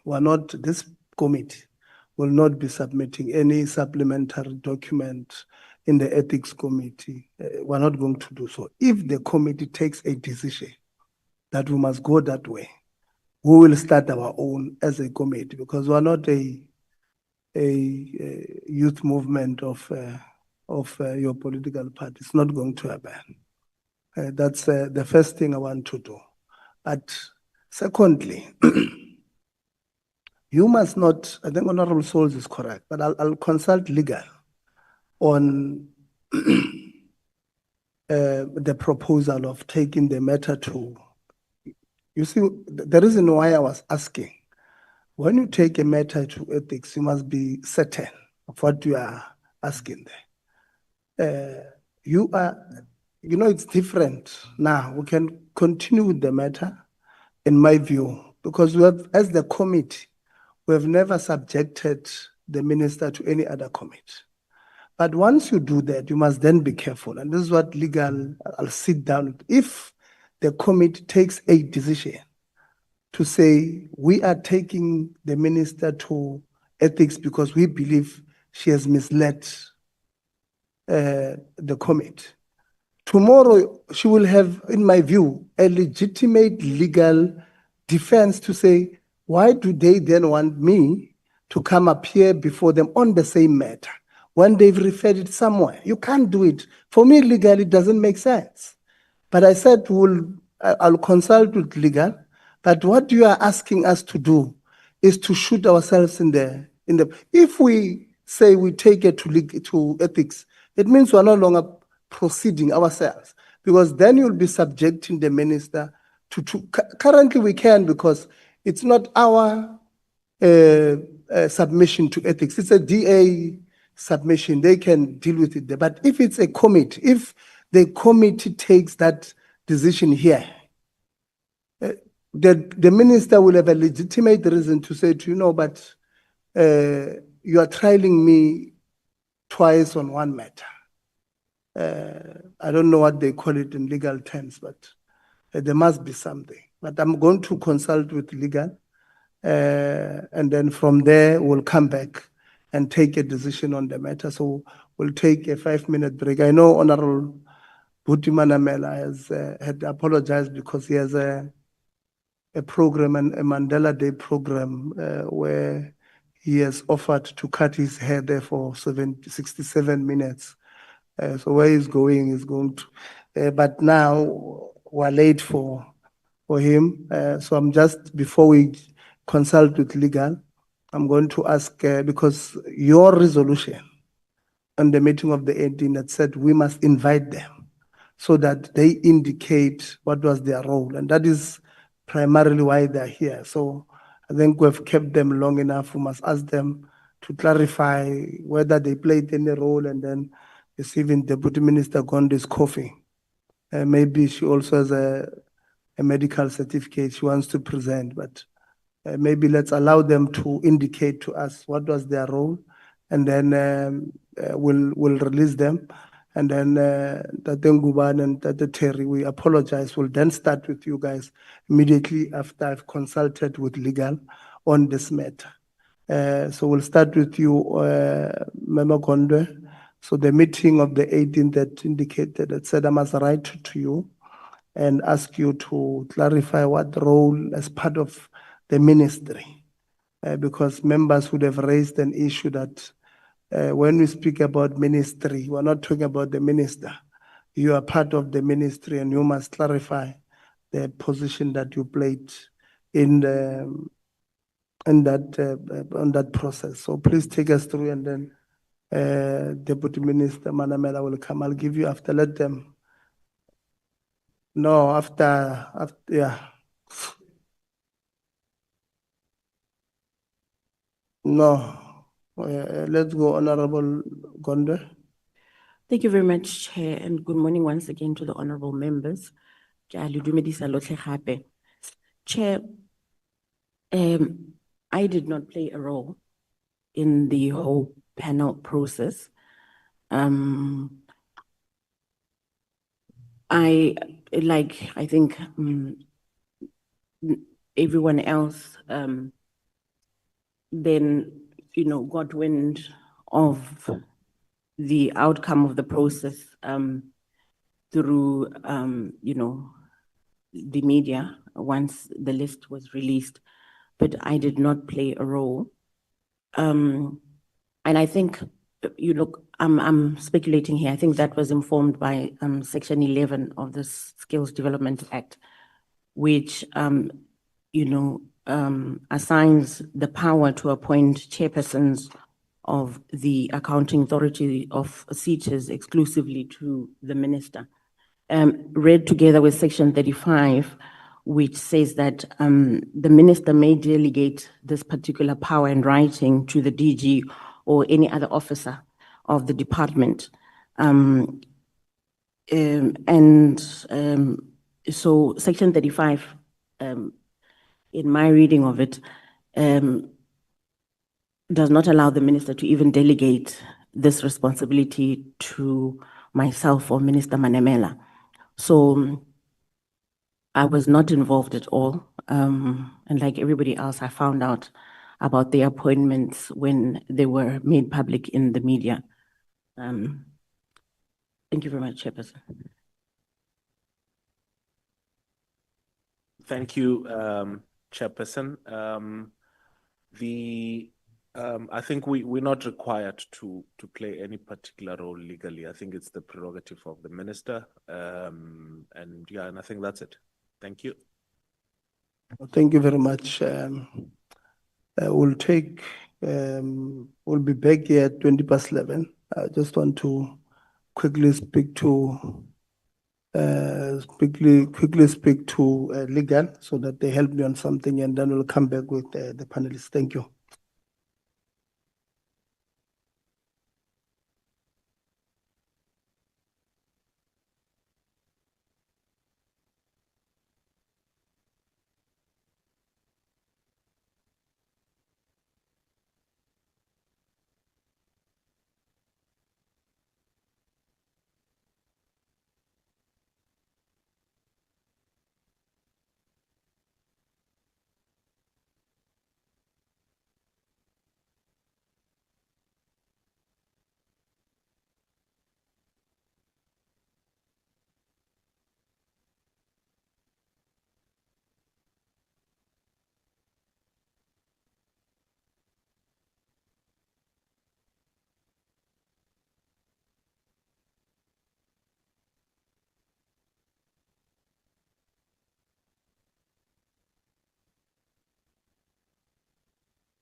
We can proceed.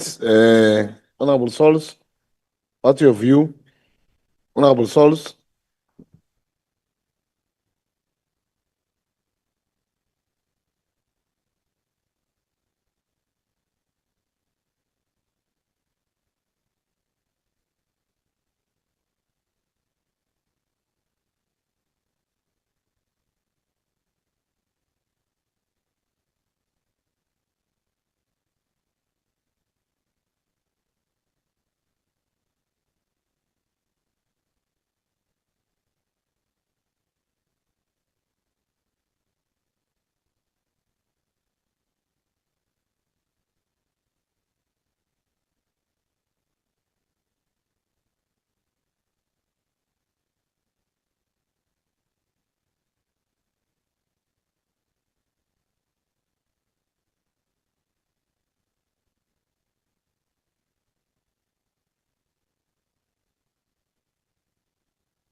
Let's proceed, Honorable Kakao.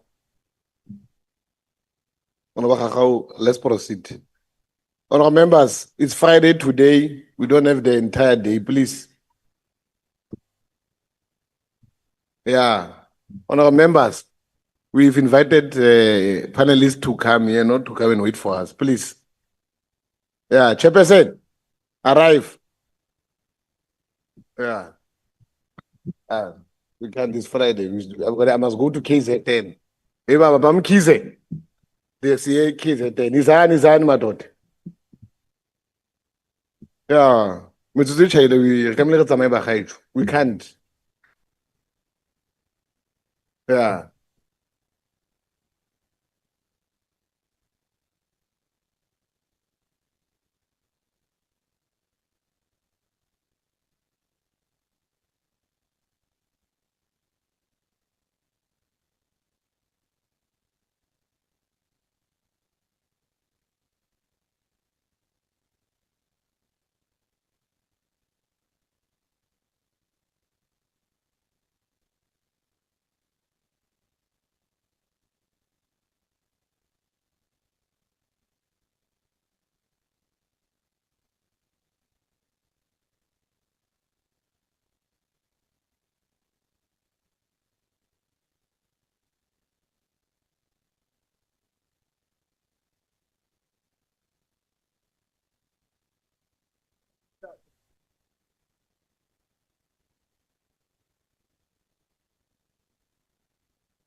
Let's go, let's go.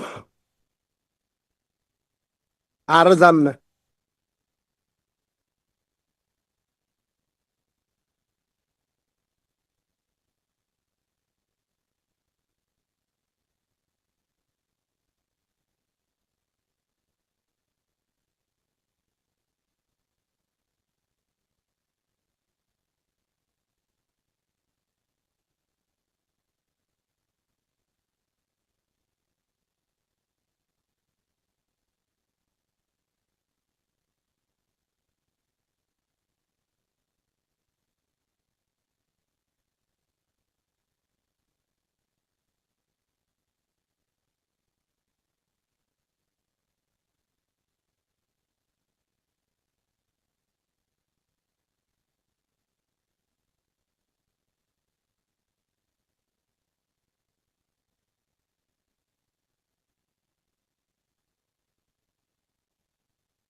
Yeah, let's start, colleagues.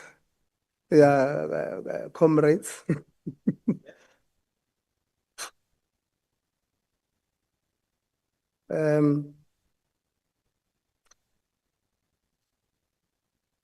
I've consulted with legal as promised,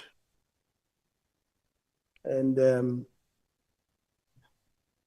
legal gave me a number of National Assembly rules, powers and functions of committees, referred me to a number of them, including section 227. Start with section 56 of the Constitution. Then the National Assembly rules 227, I think, and others. So, but in essence, what the advice from legal is that when you refer matter to ethics, apart from what I said earlier on, you are also relegating your responsibilities as a committee to another committee of parliament. And the advice is that we grant or the committee continues with its matter on the minister, and which was a popular view anyway in the committee. So we will continue. I've already signed a letter applying for Tuesday morning from 9 a.m. till 1. It will be the minister. Others were going to summon them. The minister were not summoning because he had not defied coming. But Asisipe Solani has defied. He decided not to answer us. The other one, the chief of staff, has not defied. She was sick, will not summon. Ms. Ngwenya and the DG will summon them because both of them must come and explain this thing of our meeting being cancelled, not being cancelled, and flights to, to Gauteng and all of that. So the meeting will convene on Tuesday. I've already applied now. Hopefully, after you've done your constituency work on Monday, you'll fly in on Monday. We'll meet on Tuesday from 9 till 2 p.m. I will personally also speak to the minister, informing her that we've granted, I'll write to her, informing her that we have granted her wish. And I'll also personally speak to her, indicating that the meeting will sit on Tuesday at 9. So now we're moving on. The next part is going to be very short. We're going to, so after the resolution of the last meeting of the 18th, where you said we must ask the panelists to write back, I then consulted with legal who said, in order for their letters to be admissible, something to that effect, they must read them into the records. So we then called them. They are going to read their letters into the records. And then I'm going to allow you to ask them, if you don't have a question on them about the role they've played, then don't ask a question. Because if you ask them any other question outside of the role they've played on this thing, I'm going to protect them. I'm going to tell them they must not answer. You can't ask Advocate Terry Motau, for an example, why is he wearing a bow tie? I'm going to stop you. I want you to ask them specifically on why they're here. So because it's my duty and responsibility to make sure that we protect both our invitees and yourselves. So, but we are going to start with them taking oath first. They'll take oath. It will take 5 minutes or so. And then we'll ask Mr. Mabuza Ngubane to read his statement into the record. Then we are going to ask Advocate Terry. Then I'm going to note you to ask related questions. No political statements, related questions. These are not politicians. They've taken time, and I want to appreciate. I know, Advocate Terry, you did write and said, I've not confirmed yet because I'm trying to clear the day for Friday, and you did. We really appreciate. We don't take it for granted that you're able to come. So are we ready with the oath for our people? Yeah, so let's take oath and then we'll take it from there. Good morning, Mr. Mabuza Ngubane. I think we'll start with you. I've been asked by the committee through the chairperson to administer this oath. You have been invited, subject to the provisions of Section 16 of the Powers, Privileges and Immunities of Parliament and Provincial Legislatures Act 2004, to appear before the Portfolio Committee on Higher Education, Science and Innovation, pursuant to its oversight responsibilities. Please be informed that by law you are required to answer fully and satisfactorily all the questions lawfully put to you, or to produce any document that you are required to produce in connection with the subject matter of the committee's oversight inquiry, notwithstanding the fact that the answer or the document could incriminate you or expose you to criminal or civil proceedings or damages.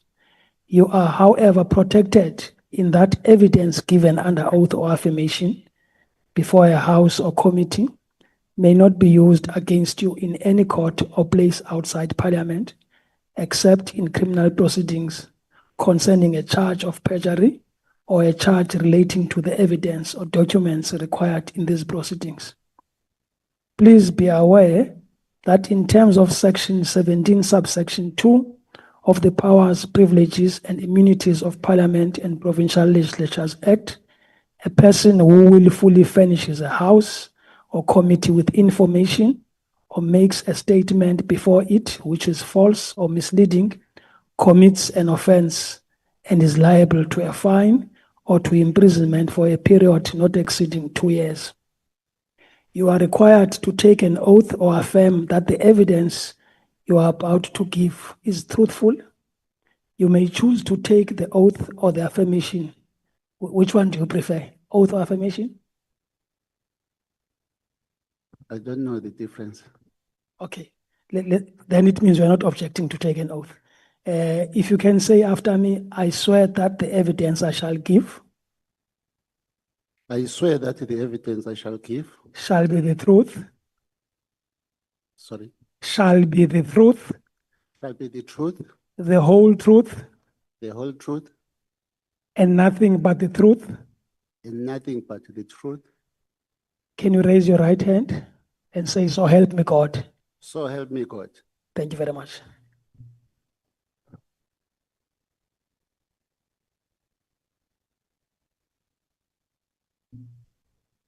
Okay. We shall be moving to Advocate Terry Mutao, SC.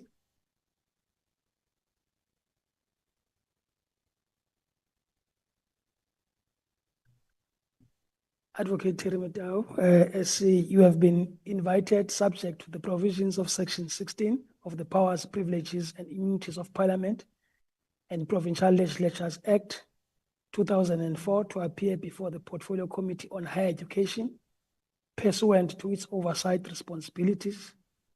Please be informed that by law you are required to answer fully and satisfactorily all the questions lawfully put to you or to produce any document that you are required to produce in connection with the subject matter of the committee's oversight inquiry, notwithstanding the fact that the answer or the document could incriminate you or expose you to criminal or civil proceedings or damages. You are, however, protected in the evidence given under oath or affirmation before a house or committee. You are, however, protected in that, evidence given under oath or affirmation before a house or committee may not be used against you in any court or place outside Parliament, except in criminal proceedings concerning a charge of perjury or a charge relating to the evidence or documents required in these proceedings. Please be advised that in terms of Section 17, subsection 2 of the Powers, Privileges and Immunities of Parliament and Provincial Legislatures Act, a person who willfully furnishes a house or committee with information or makes a statement before it, which is false or misleading, commits an offense and is liable to a fine or to imprisonment for a period not exceeding 2 years. You are required to take an oath or affirm that the evidence you are about to give is truthful. You may choose to take the oath or affirmation. Which one do you choose, Advocate? I'll take the oath. Okay.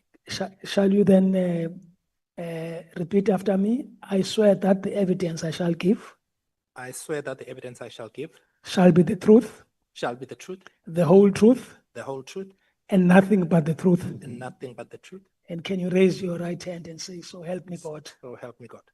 Thank you very much, Advocate Mutao.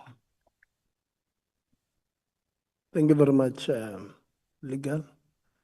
I'll start with you, Mr. Mabuza Ngubane. If you can just read the statement that you had written to us as per the instruction or the resolution of the meeting of the 18th of June, asking you to write to us on or before the 25th of June 2025, which you did write to us. Can you just read that statement into the record? Thanks. Thank you very much, Chairperson and honorable members. not gonna read the addresses, but my letter was written without any prejudice. It reads as follows. Dear Chairperson, Honorable Letse, your letter dated 19 June 2025 regarding the above matter refers. I acknowledge and appreciate your correspondence regarding the above request, and I have attached here under the documents for your attention as requested. On the first question that required me to indicate the communication that was exchanged between the ministry and myself as the panel member, I've responded that on 10 March 2025, I received a letter dated March 2025, appointing me as the chairperson of the nomination committee for the selection of the members to serve as chairpersons of the accounting authorities of SETAs. A copy of the letter is attached as Annexure A for ease of reference. I did not write any acceptance letter as I viewed this as part of my role as Chief Director, SETA coordination in the department. And to my knowledge, there is no way the process of appointing SETA chairpersons could have been executed without my involvement or the involvement of my office. The Chief Directorate SETA coordination is and has always been responsible for coordinating and rendering administrative support and providing technical advice to the process related to the appointment of SETA boards, including the SETA chairpersons. For this reason, the above mentioned roles constitute part of my performance agreement and the work plan. The letter of appointment to serve in the said committee did not carry any peculiar meaning beyond just appointing me as an administration person or the functionary, which is part of my role as Chief Director, SETA coordination. Number two, I was required to indicate if I was provided with the terms of reference. No terms of reference were given with the appointment letter. It is for this reason that I believe there was no additional role expected of me than my ordinary responsibilities which are attached to my position. Number three, on whether there was any remuneration for the services rendered as the panel member. There was no additional remuneration that was given or promised or expected, since the said appointment would not require any extraordinary responsibilities beyond my normal duties attached to my post, which is rendering administrative support and technical advice of the process as outlined by the legislation. Number four, the number of meetings attended by me as the panel member. I did not attend any meeting. It's simply because I did not receive any invitation for the meetings. Paragraph 5 of the appointment letter that I received states that the date of the nomination committee meeting will be communicated to you in due course. So I could not attend any meeting because I was not invited to the meeting. Lastly, I reiterate that neither was I involved in setting up any meetings, nor screening the nominations of candidates for the SETA chairpersons. Thank you so much, Chairperson and honorable members. Thank you very much, Mr. Ngubane. I did share all the letters with members. And I knew on the day I shared them with them, I saw them on media. I know it was not you this time, but they were on the media. Somebody shared them with the media. Tatem Guban, if you can just forward to Tatem Keys the letters, because you have them now. Thank you very much. Because that's where I come from in the school. They were very naughty. When you are new, they will call you Linuere, so they say, you will say, my new one. So I was, I was thinking maybe you don't have because you are new in the committee. Advocate Terry, please read us your letter onto the record. Thank you, Chair, members of the committee. Chair, I'm going to be reading from the letter of response, which is dated the 25th of June, 2025. I must firstly apologize for some of the cut and paste in which one will see when you compare the first 5 paragraphs. Sorry, the first to the 6th paragraph of the letter in response to you, Chair, and paragraph 5 of Annexure C, which I'll deal with later. So the letter is supposed to be addressed to yourself, Chair, not the Minister.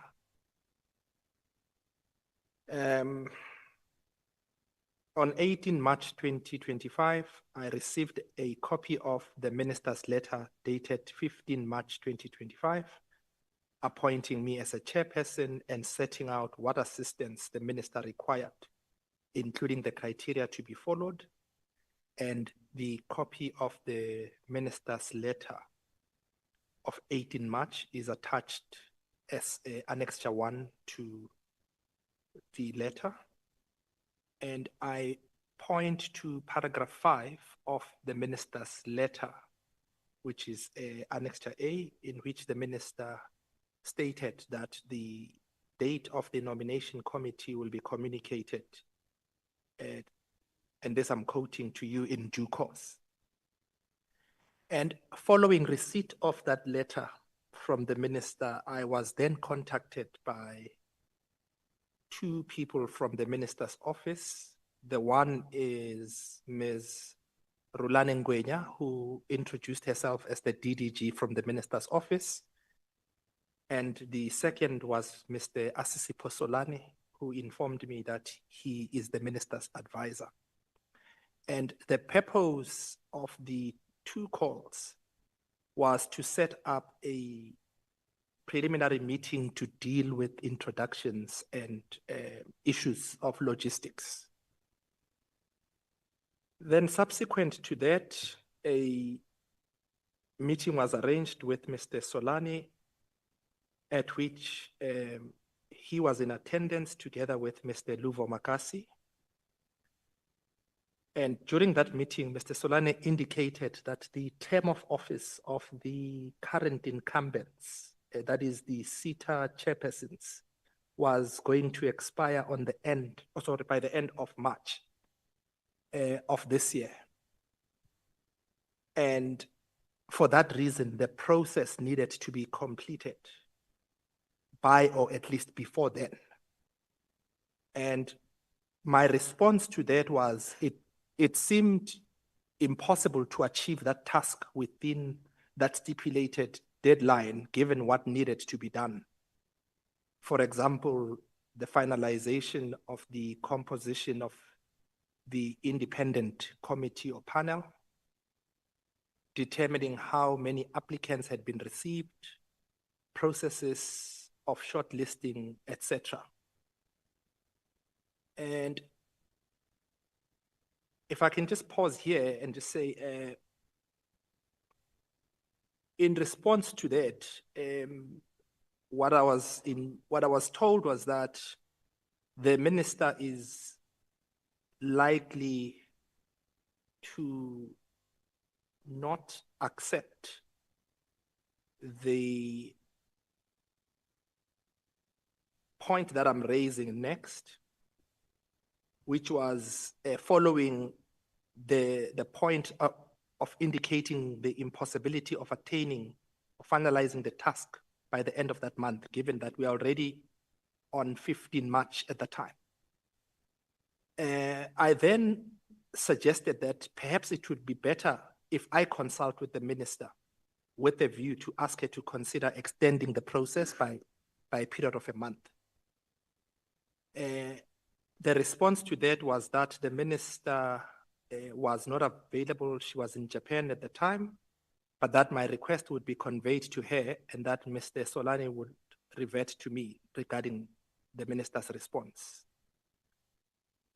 A follow-up preliminary meeting was arranged for Sunday, the 23rd of March at my chambers, which was meant to be attended by Ms. Ngwenya and Mr. Solani for purposes of an update on the process. And on the day in question, none of them pitched. I tried to get hold of them, but could only reach Mr. Solani, who informed me that he had an emergency that he needed to attend to in Cape Town. And Ms. Ngwenya reverted to me the next day by way of a WhatsApp message and tried to set up a call later that day, but it was at a time when I was not available.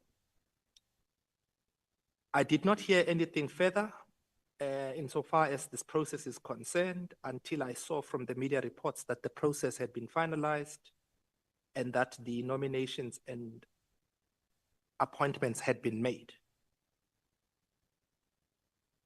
And following the media reports and the minister's appearance before the portfolio committee, I received a letter from the minister dated 12 June 2025, raising certain questions and requiring a response by 16 June 2025. A copy of the minister's letter is attached as Annexure B. And from the minister's letter, I highlight and or quote the following portions. In paragraph 1 of the minister's letter, she states that in part, she says, I have received a written request from the Portfolio Committee on Higher Education per information regarding, and these are the important words, your participation in the selection and evaluation panel that assisted me in reviewing and assessing the nominations received for the appointment of accounting authorities per sector, education and training authorities.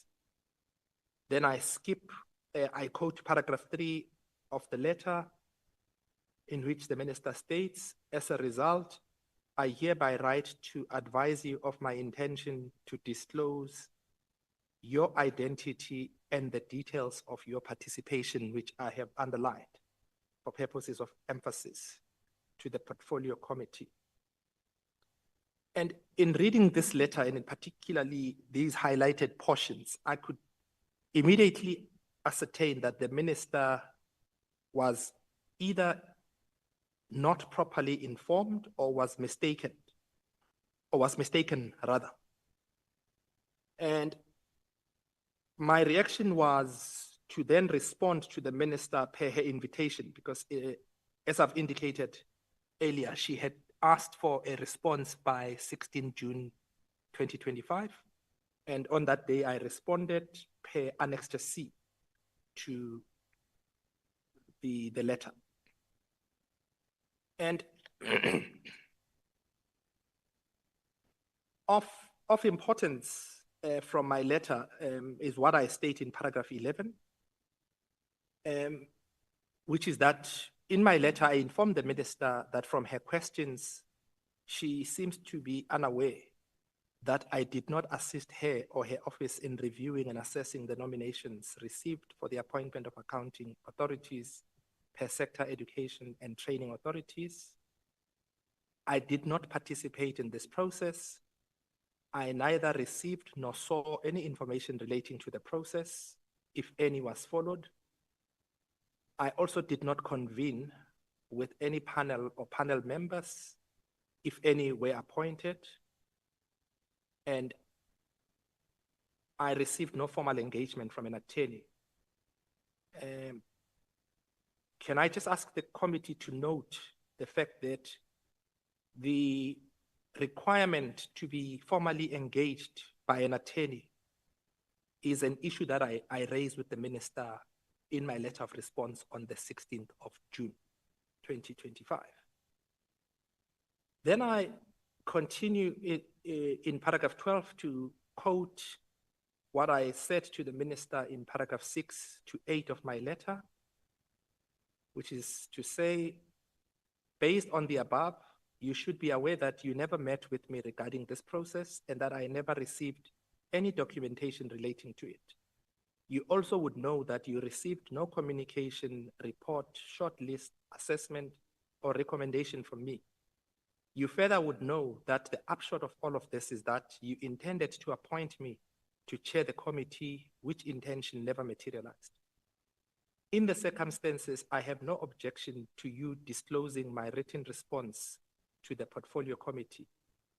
I'm available to discuss this matter with you telephonically and or to meet with you if you require further clarification, as it seems to me that you were not furnished with accurate and complete information.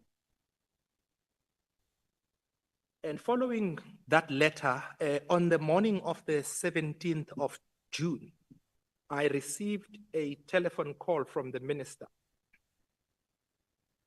And this telephone call, you'll see from the chronology of events and also from the acknowledgement of the minister in subsequent correspondence that was exchanged. This telephone call took place before the minister provided her response to the committee later that morning. And on that call, the minister raised with me the following.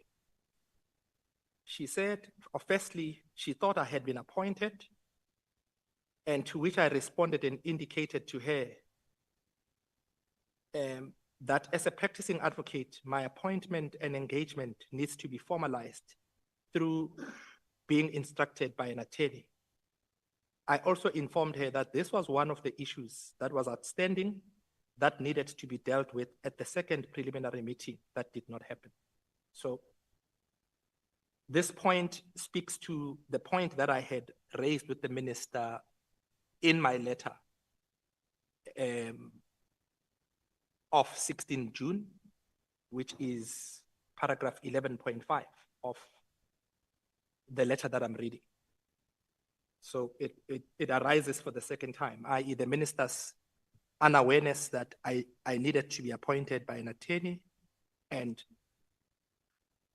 the process is communicated to the minister and that it didn't happen, and it's something that needed to be dealt with at that follow-up preliminary meeting at which the officials did not pitch. Secondly, the minister said that people from her office tried to get hold of me without success and that I was apparently out of the country. I informed the minister that what she was told was incorrect and that no one from her office called me. I suggested to the minister to arrange a virtual meeting with those that are assisting her to deal with at least two of the issues that she had raised. Firstly, that my appointment was not finalized and that her team was aware of that fact. And secondly, to illustrate the incorrectness of what she had been told, that someone tried to call me without success. And thirdly, the minister asked if I object to my name being disclosed to the portfolio committee, to which I said I do not object. And I reminded her of my request to disclose my letter to the portfolio committee. Having told the minister that in light of my appointment not having been finalized, it makes sense to me as to why A, the process proceeded without my involvement, and B, I received no invitation to participate in the process. But to my total shock and surprise, contrary to my letter and what I had told her in our telephonic discussion, the minister went on to respond to the portfolio committee in a manner that was inconsistent with the true facts.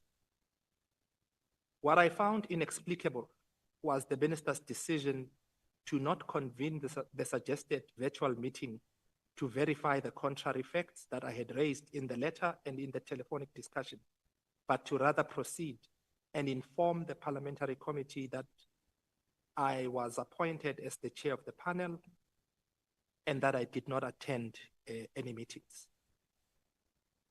For these reasons, the minister's disclosure to the portfolio committee, insofar as my alleged involvement is concerned, was inaccurate. In addition, due to the fact that I was not appointed, I was not and could not be remunerated.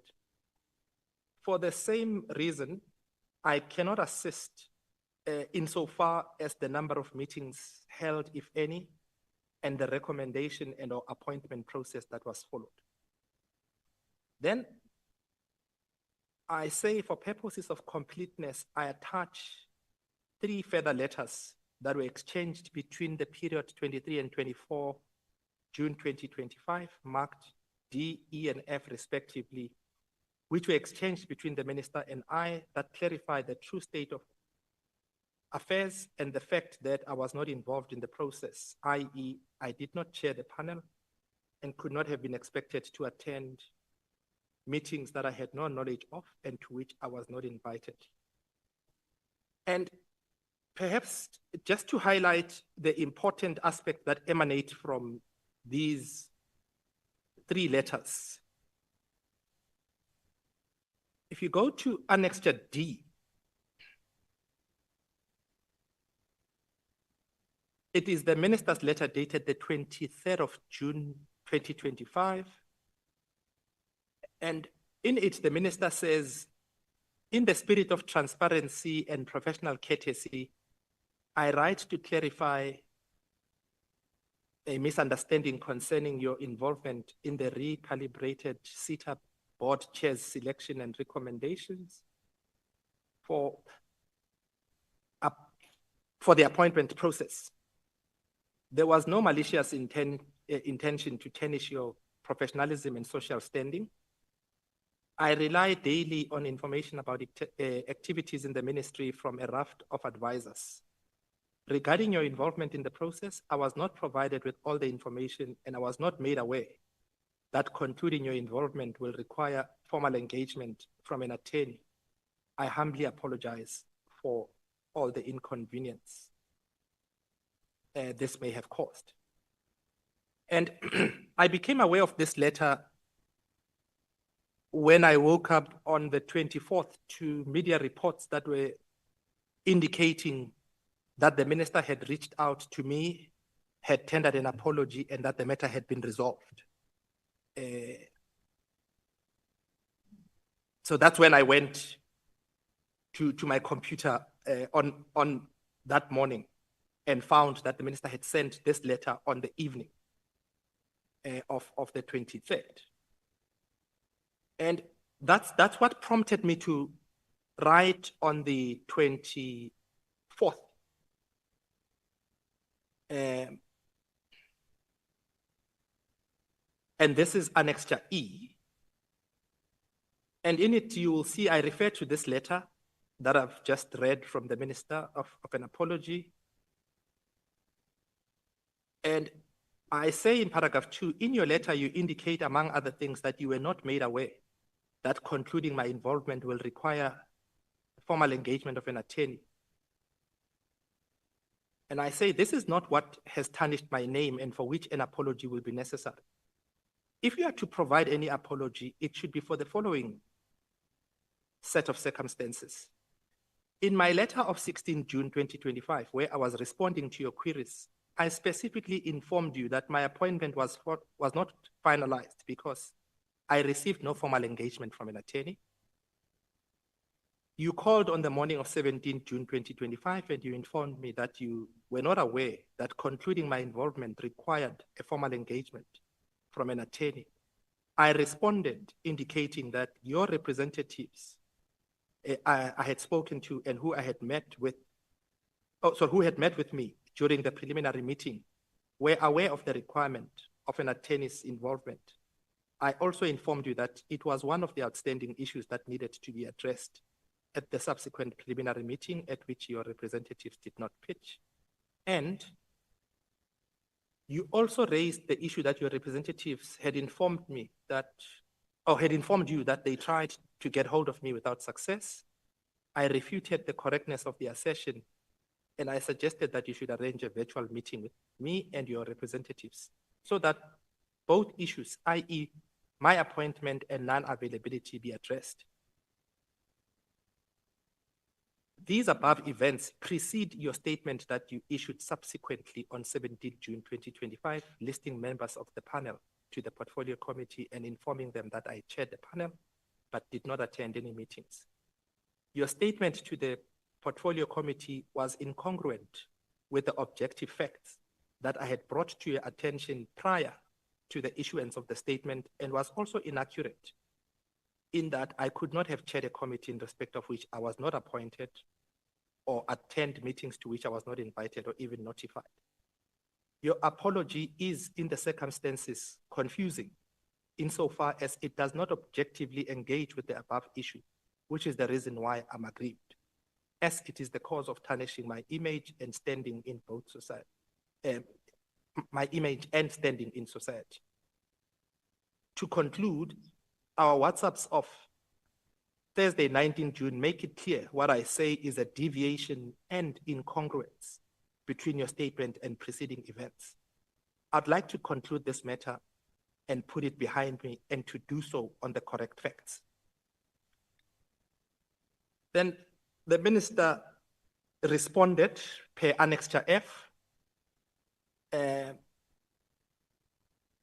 thanking me for the letter, indicating that she had read it with the seriousness and respect it warrants, and she acknowledges my right to express dissatisfaction with the way in which the events surrounding the SETA board chairperson appointment process have unfolded, especially as they pertain to my name and professional standing.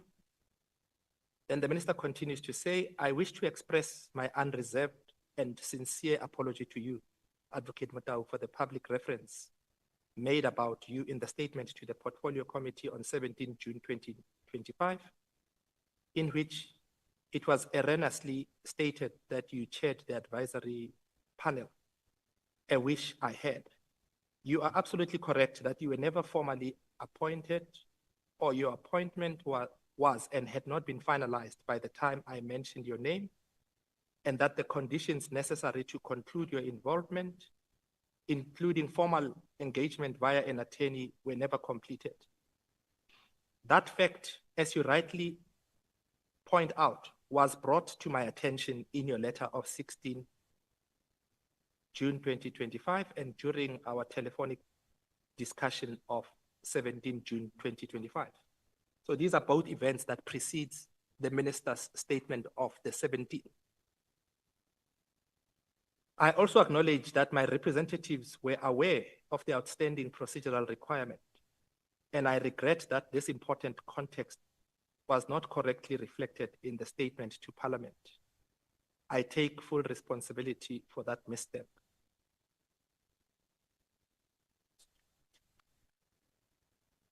I did not intend to mislead the Portfolio Committee nor to associate your name improperly with the process in which you were never formally engaged. I now recognize that the language used failed to reflect the objective facts and contributed to public misunderstanding about your actual role. I therefore wish to apologize clearly and unequivocally for any harm caused to your professional reputation, credibility, or public standing as a result of my statement. Can I just leave this about my professional standing and public record? As you have rightly indicated, it is in both our interest to put this matter behind us with the record set straight. I have also formally written to Parliament to correct the record. I'm still prepared to do more to clarify the matter to the Portfolio Committee and continuously correct the public record. I appreciate your forthrightness, professionalism, and your willingness to resolve this matter and in the spirit of closure and factual integrity. Please accept this letter as my good faith and genuine effort to do just that. I wish to assure you that no malice or ill intent motivated the error. My intention was to seek wider expertise and input on a process that I believed required even greater transparency. Unfortunately, the procedural execution did not match the intention.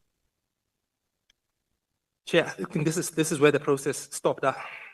Otherwise, it was going to be a back and forth to seek further clarification. I think the objective, by and large, had been achieved.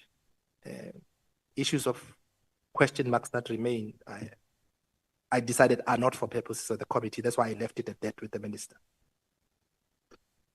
Thank you, Chair. Thank you very much, Advocate Dow. Members, you've heard the two members whom had received confirmation that the members of the panel, what they've said. I did indicate that I want to allow you to ask them questions that are directly related to what we're talking about.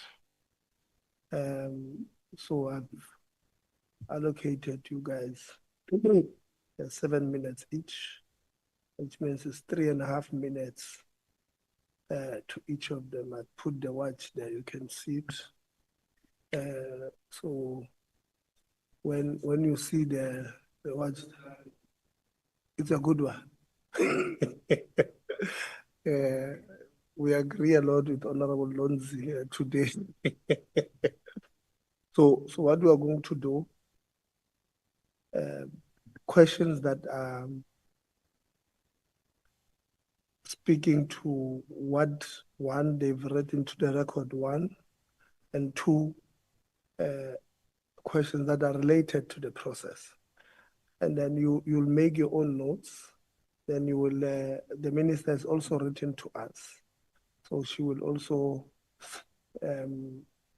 read her version into the record. Then you'll then ask her questions next week. I have applied already. I've sent the application to the chair of chairs for the 22nd, which is next week, Tuesday, from 9 a.m. to 1 p.m. because at 2 we've got a 3-line whip. So I've asked for, so I know Cape Town traffic is a problem, but let's try and come early so that we start on time. We don't complain about not having enough time next week, Tuesday. So that's what we're going to do now. I'll start on our local. Sorry, Chair. Yeah.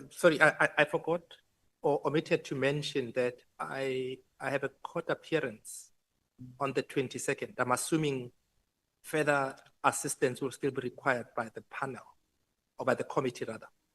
I have a court appearance on the 22nd, Chair, an urgent application that's set down. So may I just be allowed to communicate with the committee through yourself to advise you on the developments of that matter? And perhaps if that matter is proceeding, we could find a way to the extent that I'm required to participate virtually or give written responses or appear on a different date. Thank you. No, thanks, Advocate. You and Mr. Ngubane will not be needed on that day. That is why we're asking you to read your statement into the record now. We did not want you to go home and then come back. It's costly. We did not want you to fly to Cape Town. It's rainy season here. So imagine bringing you here in the cold, rainy season of Cape Town and bring you back next week. So you will not be required next week. It will just be those who are not here. So the same line, the same thing that I put, so you'll start Khabo, followed by Khakao, followed by Pandaru. You are fine. But in that order, and then Those of you who will not be saying anything like Honorable Desiree, you'll just say, I'm fine. Honorable, I put the time here to face you so that, because I know you've got your own timers, but when they are saying zero, you act like you have not seen them. So there's this big one now in front of you. When it says tweet, tweet, this one doesn't make noise. So I'm going to just enter when it says zero. I can see it this side. Honorable Khabo. No, thank you very much, Chair, and appreciate the fact that you are in a good mood. I appreciate it. It's rare. Let me appreciate the response received from Tadenguban and Advocate Terry. It's highly appreciated. And I must also again reaffirm that indeed it's a demonstration for the respect for the rule of law. Because when we are requesting you to appear before the committee, it is for that. Maybe problem must start with you, Advocate. My apology in the process if I will sound a bit stupid. You are interacting with an NQF level 4 year. So my apology in advance. Advocate, in your interaction or your presentation, as in when you were dealing with the oath, you made an indication that you received a call from Ms. Ngwenya and Mr. Solani. Can you indicate when did you meet with Mr. Solani?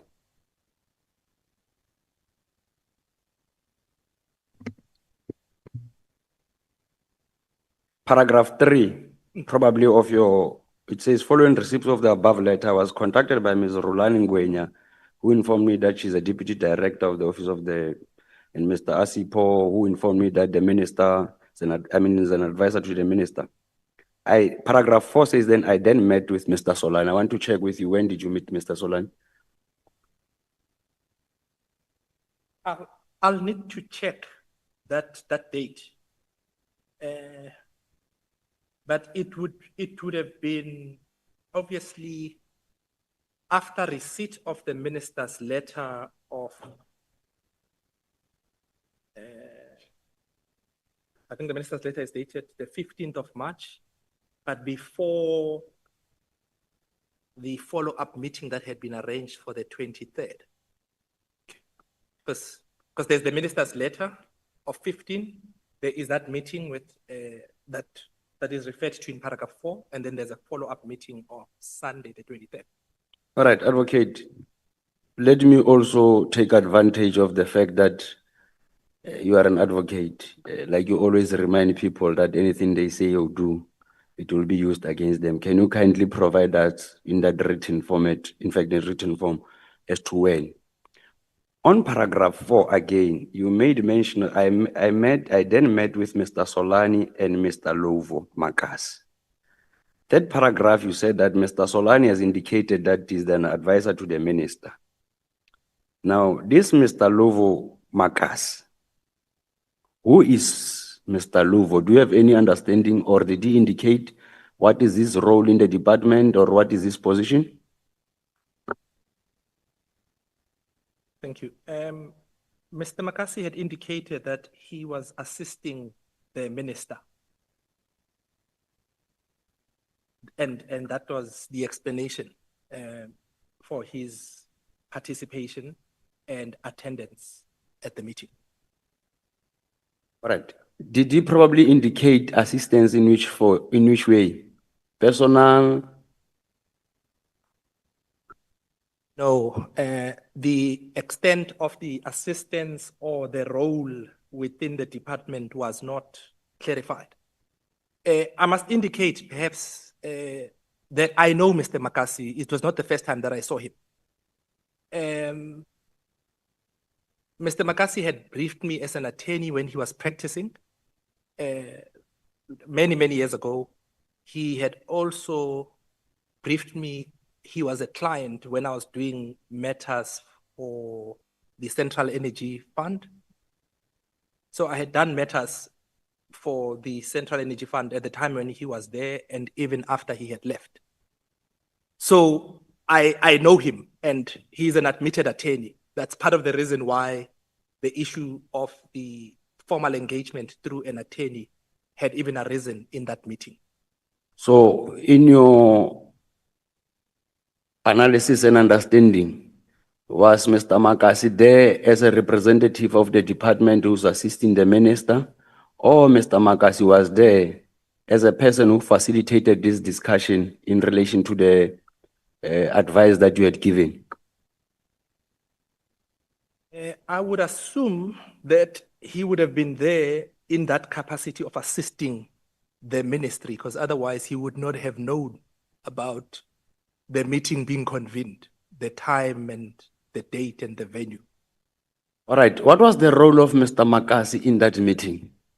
Now that this Mr. Solani, it's a matter that we'll have to attend separately, now that he blue-ticked us. According to you, what was his role there? Was he collecting sound? Was he preparing tea? Was he delivering documents? What was his role there?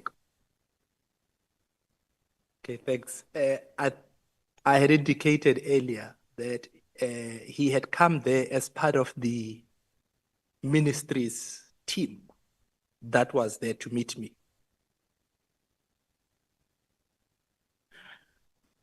I don't know, perhaps what could also clarify, and that's why I thought if the committee requires further assistance and participation, one would be prepared to attend here.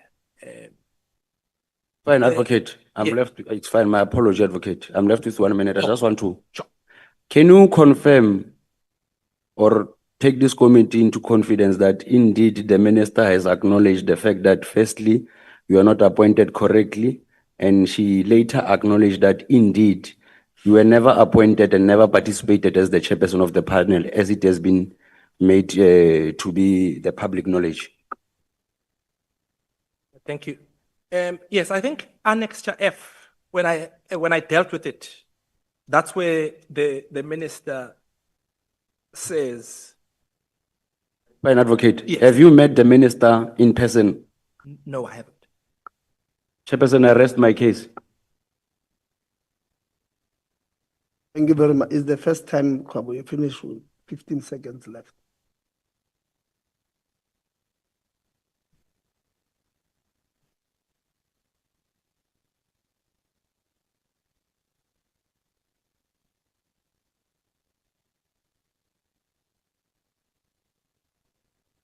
Honorable Zondo, I will give you after Honorable Kaka because of your problem. Honorable Zondo comes from a very small town. There's no transport getting there, so he needs to.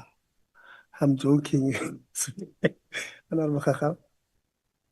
Ke a leboha modulasetulo Stulo. I would have hoped for more time, but thank you for the 7 minutes. Ndate Ngubane, quickly, we know hore Ndate Motau's appointment letter is dated the 15th and was received on the 18th, and that since then, not only has Mengwenya, but also Ndate Solani and Ndate Makasi have sought to interact with him about his chairpersonship. You received a letter on the 10th of March, dated the 7th of March, appointing you for the same role that Ndate Motau was appointed to. Have you also been sought by Mengwenya, Ndate Makasi, and Ndate Solani?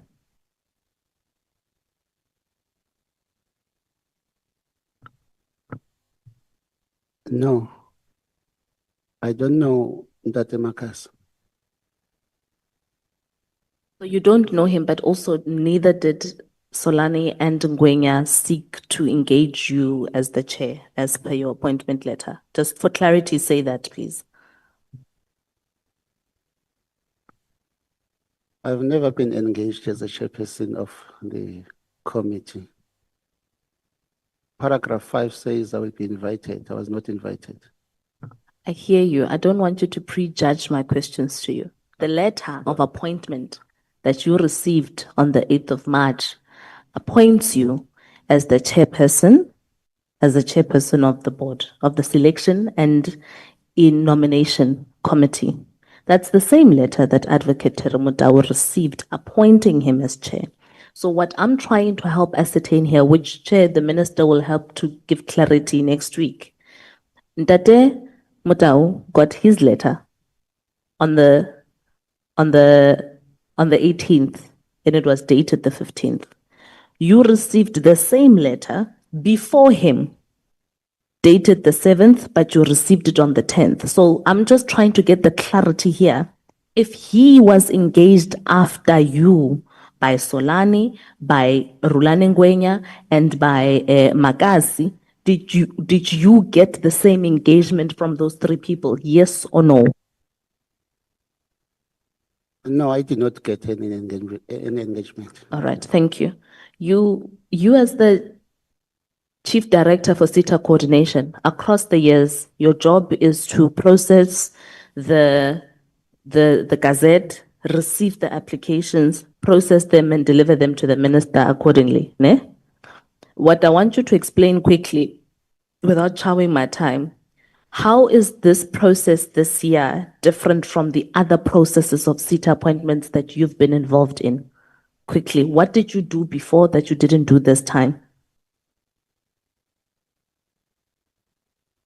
You, Chairperson,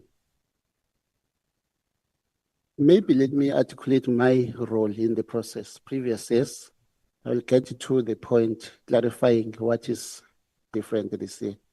The process goes like this. I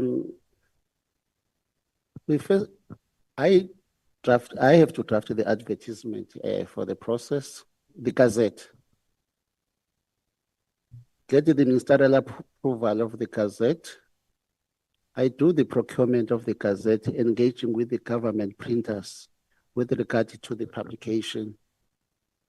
After that process, because I'm the person who is the custodian of this process, all nominations come to me, but there is a dedicated email, not my email address, a dedicated email, which I'm responsible for, in which nominations comes from. So after that, I have to ensure that after the closing date, all the nominations are captured so that I will submit that to the minister. And I must explicitly state that the legislation, I think specifically section 11, subsection 1A, subject to paragraph B, states that the minister is responsible to appoint the accounting authority of a SETA, the chairperson of the accounting authority of a SETA after consultation with the National Skills Authority. So with that, after processing all the nominations and getting all of them captured, my duty is to ensure that those are submitted to the minister. Quickly, because of time again, sir. So my question is specific. I understand that's what you did. So is that the same thing that happened this time around with this process, or is it different? Did you follow a different process this year than the one that was previously followed? The only difference this time around was the establishment of the panel, and the establishment of the panel was recommended by myself, taking into consideration the audit findings of the previous process of appointing the boards in 2020 to 2025. My duty is to provide technical advice and guidance. Oh, I cannot handle because you are chowing my minutes.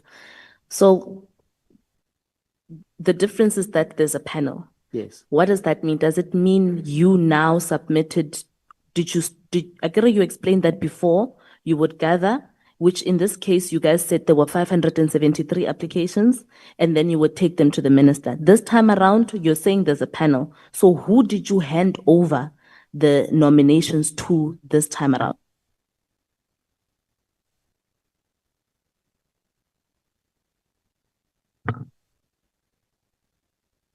Following the minister's request on 16 January 2025 at 10:20, I submitted a nomination report of the SETA chairpersons via the email to the minister. And again,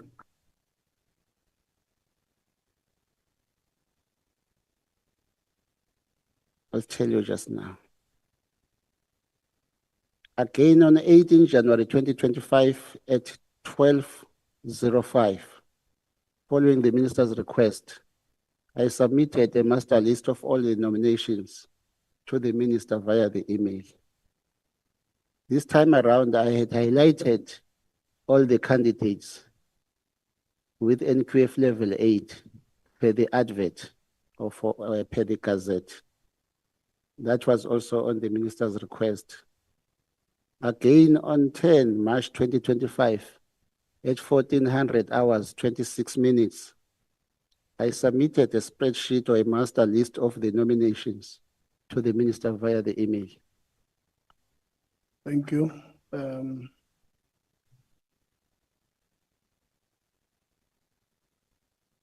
Honorable Zondo. No, thanks, Chair. I'll start by Chair saying that the response from colleagues here, it will be much better if every role player in this process was present, because everything will be clear. It's good that Mr. Ngubane got the records written down, of which those records will help us to point out where did it go wrong. So I'm asking, requesting from you, Chair, to say that understanding the character of the people that will be meeting next time, I think both these gentlemen, we need them in that meeting. It may seem unfair to them, but for this process to end that day, I think we need them with the information that they have. Because now, you know, this information that Mr. Ngubane is providing opens another page of the process and everything. I'm tempted to say that, in fact, on our letters to you, we requested the chairperson that be provided with all the document of the proceedings. I think this is what Mr. Ngubane got, the proceedings. We'll see where he left off and where the ball dropped, you know, because now it's clear that the process started as usually, but somewhere, somehow, and we'll come to understand why even he, Mr. Ngubane, proposed that, suggested that, or advised that there be a panel, and what is the effect of a panel. And in his proposal to the minister, or advice, he advised that people who comprise of that panel, what kind of characters or professionalism that is required in that panel, because that's where we are getting a problem. But because now when we've opened this information, according to you, did the panel do its work? I don't know.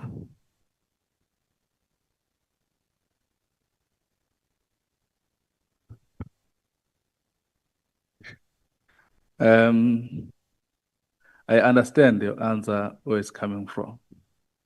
You are part of the department, but if I may ask from your advocate, after the discussion that you had with Ms. Ngwenya and Solane, do you think the panel had meetings to discuss this name?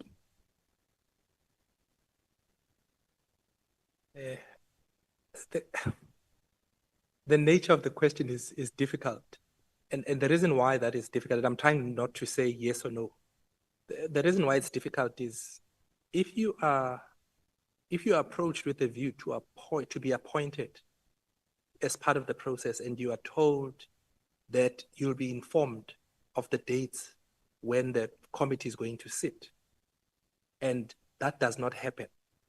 You don't know if the committee was appointed, like the full panel was appointed. You don't know whether the panel met and the panel did any job, and if so, what did the panel do?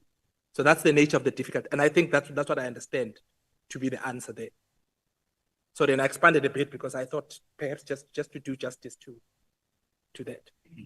Advocate, from the day the meeting that you were supposed to sit and appoint you, and the day of the outcome of the meetings of the panel, how many days? Maybe let Thanks. me, Yeah, Chair, I think. Sorry. yeah, maybe let me intervene. Both gentlemen, they've said they did not attend any meetings. So they will not know from the day of appointment to the day of the meeting of unless you're asking about another meeting. But on the, No, maybe get me correct, Chair. I'm asking that there was a meeting that was supposed to sit, which will involve advocate. That didn't sit, where he said they didn't pitch. And the day of the outcome of the panel, when they said now it's appointed, I'm trying to count days against the work that should be done by the panel. And that will tell us that if you've done your work, you in this time, can you do it or not? That's what I'm trying to get. That's why I'm asking the days in between. yeah, Maybe it's clear now. Yeah, so the meeting, the follow-up meeting was supposed to be on the 23rd of March, according to the letter. And the appointment of SETA chairpersons was not officially done because it was leaked on the 6th and 7th on the 6th of May, and then on the 14th of May, we had a meeting where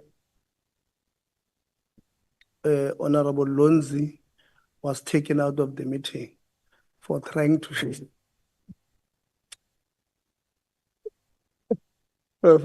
disrupt our meeting. And then the unappointed chairpersons were then withdrawn on the 15th of May at night, 15 May 2020. So he will not, so they were never appointed.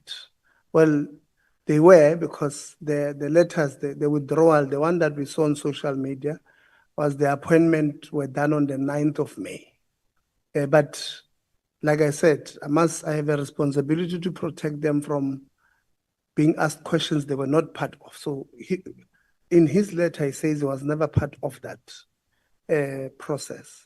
So asking him the time frame between the day he was supposed to meet and the day they were appointed, it's not fair on them because he would not know who was appointed when he was not part of the process and when those people were appointed. So I thought I must just interject, Honorable Zondo. I stopped your time so that I give you time to ask the right questions to the panelists. You can continue asking the right questions. No, Chair, thanks. But there was a point that I was trying to drive to. But as you are saying that with your comment, then I will leave that. But continue requesting that even if I'm not part of the meeting later, please look at the matter to call again these gentlemen because they are very informative and they will be helpful into the committee in order to get to the reality of the events in terms of, because advocate said that he proposed that the time be extended before the final, because he knew that with the time frame at hand, it won't be possible. to reach what is desired to know. So that's why I was asking that question. I was trying to go to to say what method did they use to reach to the stage of appointing, whereas the time frame was against them. But thanks, Chair. With the hope that my request would be adequate to. Thank you very much. Thank you. We will consider your request. So, from what the advocate was saying, is that when he was approached mid-March or early March, he indicated that, or they indicated to him that the SETA boards are expiring on the 31st of March, and they wanted to appoint by that period. He then indicated to them that this time frame that you have is not practical. If we are to do a good job, we need to postpone or extend the time frame. So that's where where he comes from with his letter. If you go through it, and also I think just to clarify why Date Mabuza said what he was saying there on number 4 of his letter, he says, "I did not attend any meeting since I did not receive any invite." So when you ask him, do you think the meetings or the panel was successful, and he says, "I don't know," that's where it comes from. That I've already responded that I did not attend any meetings.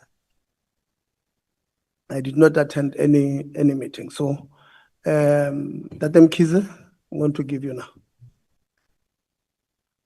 Thank you, Chair. I'm going to pass to my colleagues because I think the statement was clear for me that they were not involved in any way, shape, or form.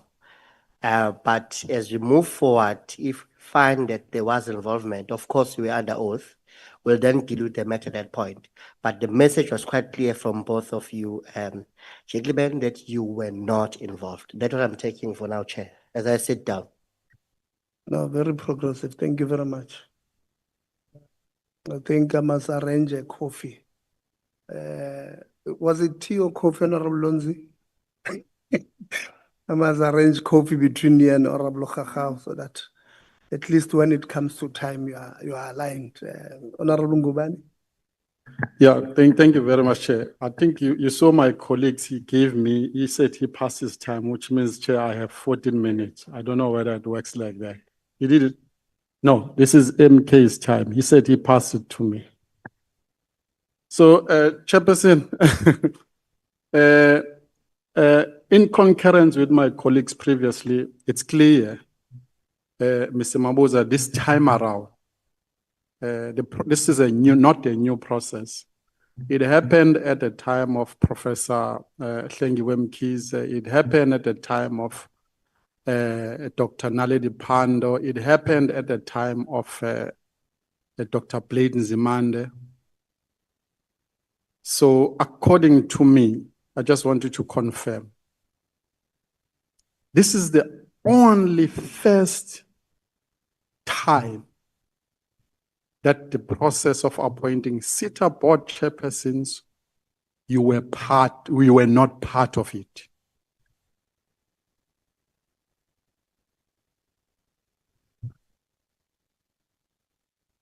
Through you, Chairperson.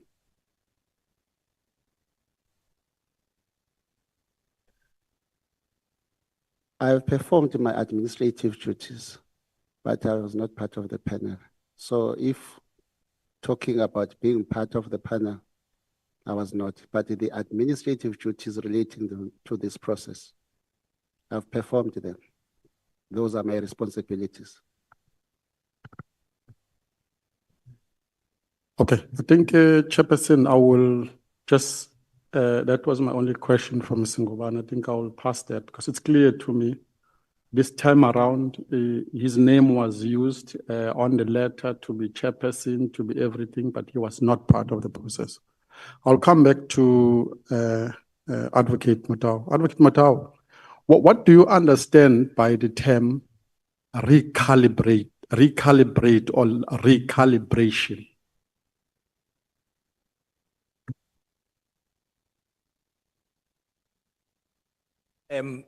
When you recalibrate, as I understand it, that's when you do the process anew with new elements into what had been done previously with a view to achieve improvements and the objectives that are set out by the enabling legislation that informs the process that you're undertaking.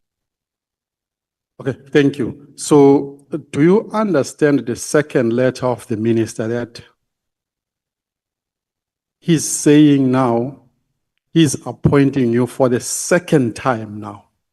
Because it means when he says he's recalibrating, it means there was a process that happened before, which you were not part of, but you were appointed as a chairperson again, second chairperson. And now this second letter, it says you are appointed again to recalibrate. Does it mean now you are appointed for the second time now of this process of appointing the SETA board chairperson? And no, I wasn't appointed for the second time. And I was also unaware, at least until today, I didn't know that somebody else had been appointed as a chair for this process. No, but sorry, maybe let me, perhaps let me just. The person, the interrupting my questions, can you protect me? Yeah, sorry, perhaps let me just say, I don't know if the initial appointment was revoked or not, because it's clear you can't have two appointments. If you've appointed the one, you've got to revoke that initial appointment and appoint the second person. So I'm not sure, I didn't know about this process, but assuming that had been done, if recalibrating is in the sense of appointing a new chair in the place of the one that had been initially appointed, I would not have read it that way because I didn't know that there was another chair that had been appointed one, or I had never been appointed by the minister as a chair and subsequently appointed. So recalibrating, I didn't understand it that way. Okay, thanks, Advocate. Let me assist you. Minister always started to use the second process of appointing SETA board chairperson as recalibration, which means the first process did not go well, it failed. When she uses recalibration, she's saying there is a second process now of cleaning the first mess. I'm assisting you on that one, which means on the second letter where she responded, she's saying there is a second process now of redoing the process, which means according to her, somewhere you are still part of. Do you agree or do you not agree on my sentiment? On that postulation, and if that is what the minister intended to convey by recalibrating, it would not be correct. I've given my understanding of what I understand recalibration to be, but because as the committee, you know the facts better than I do, if that postulation is what was placed before the committee and what was intended to be conveyed, I do not agree with it. Okay, thank you. My next question, when the two gentlemen comes to meet you with a guy by the name Mr. Luvo Makas, was there any questions when the two of them meet that Mr. Luvo Makasi posed on you, or what sentiments did he said, just specifically him? Thanks for that question. I realized that perhaps even the questions that came from, I think it's MP Khabo, if I got the name correctly, are posed on account of something that I omitted to mention here, because I didn't think it was really an issue for me, because I was focusing on my involvement and everybody knowing it needed to be finalized through an attorney, etc. But I realize now that perhaps there is just something that I ought to mention here, and it might just settle some of these things and give context to Mr. Makasi's appearance at the meeting. You would appreciate that the minister's letter can't just come from the blue. The minister can't just send you a letter appointing you and then it lands in your email. Oh, I mean, I took that for granted to say there would have been prior engagements. So that's not where I focused. But how I got to know about this process and the minister's letter landing on my email is that Mr. Makasi initially contacted me. Like I said, is somebody I know. Said, the minister wants assistance. The minister is looking to appoint an independent board or panel, sorry, not board, panel, to assist her with the appointment of chairpersons of SETA boards. And I mean, given the history of the SETA boards, etc., good governance, so something which is close to my heart. I said, then he said, would you be willing to assist in the process? I said, sure, I'll be willing to assist. So that is how the letter lands from the minister. And at that time, I mean, I'm not questioning, because that's not the issue for me, what role is he playing with the minister or in the minister's office or the department? I mean, I take everything to be above board. There's nothing untoward there. And hence, even when he appeared at the meeting, it wasn't an element of surprise. But there are no questions that he was asking in relation to that. It was mainly Mr. Solani that was speaking, and my request was when I conveyed it, like the letter says, it was Mr. Solani who was going to convey to the minister and revert to me on what the minister was saying regarding an extension of the time period. I hope that clarifies. It really does. It does, Chairperson. I think, Chairperson, I'm done. So it's clear, Chairperson, a lot of questions needs to be asked from the people who are absent. And there was people who were not working for the department, not even hired by the minister, but who were running the process, especially the name of Mr. Luvu Makas. Thank you very much, Chair. No, thanks. Before I give you honorable source, I'm an expert of Google now. So I just Googled the word recalibrate because there's something that you've said and I wanted to check because you said recalibrate means cleaning up the mess. Maybe that's the, I guess we've got different dictionaries. But the one that, the one that I was referred to here says, to recalibrate means to adjust something again, often a measurement, or a way of thinking to match a new and different standard. It implies change or correction to bring something back into alignment or to adjust to a new set of circumstances. So in this instance, there was no admission of anything called a mess. It was just to correct. So according to this Google, it is to correct and so that tomorrow we don't live here and say, member said, the minister said, there was a mess. There's no such. So I thought I must just correct that. Honorable Souls. Mr. Mgavani, did the minister lie when she said you participated in the selection and evaluation panel that was created to appoint SETA board chairpersons?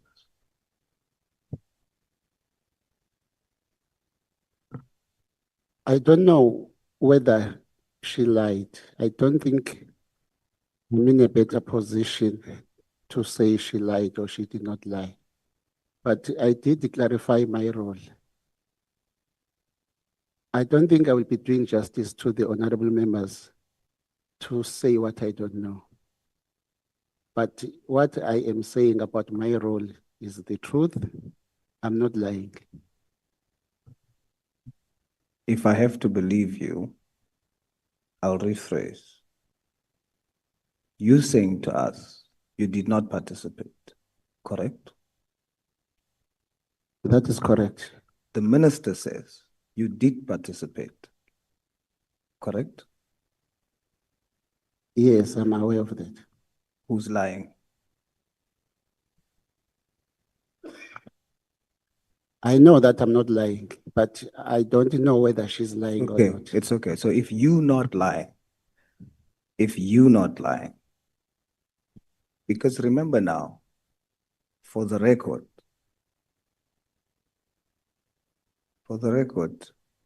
you are saying that you are not lying under oath. Now, about you, is the minister lying about you participating?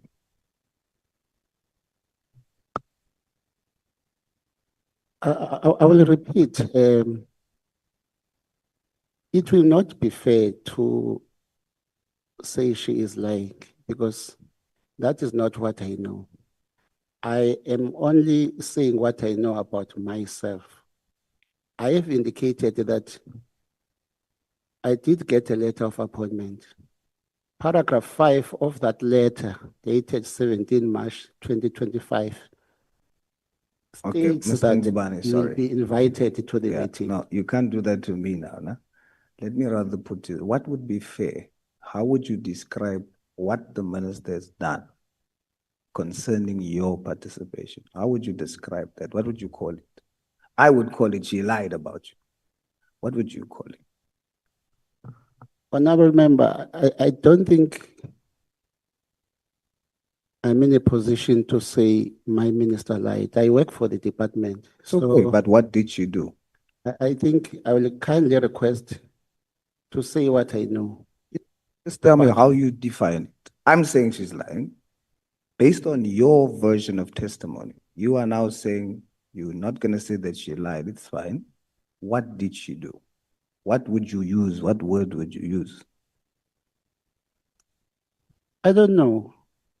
You don't know what she did. All right. Mr. Advocate,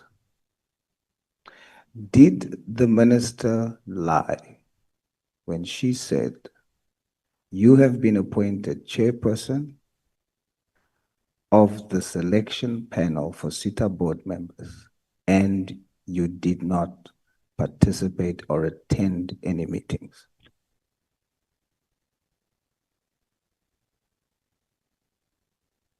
Let me first answer your question and then I'll deal with the contextual issues after.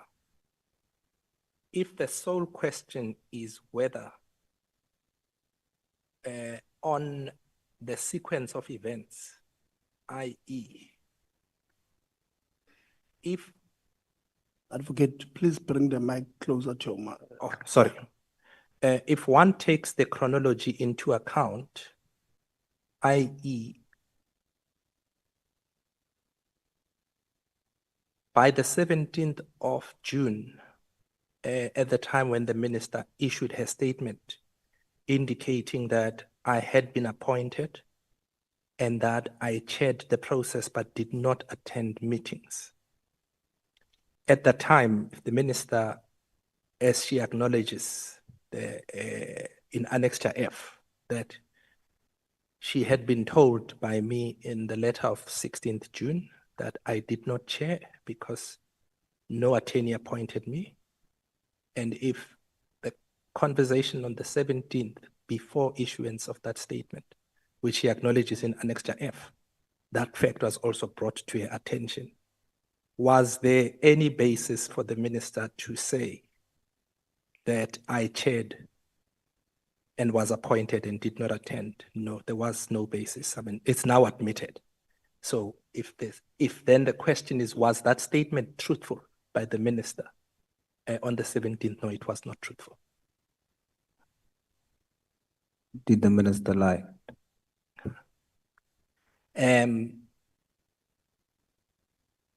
lawyer in me would want to give the minister a benefit of a doubt to explain whatever it is that she did. But if what I'm saying is true, what the minister said is not true.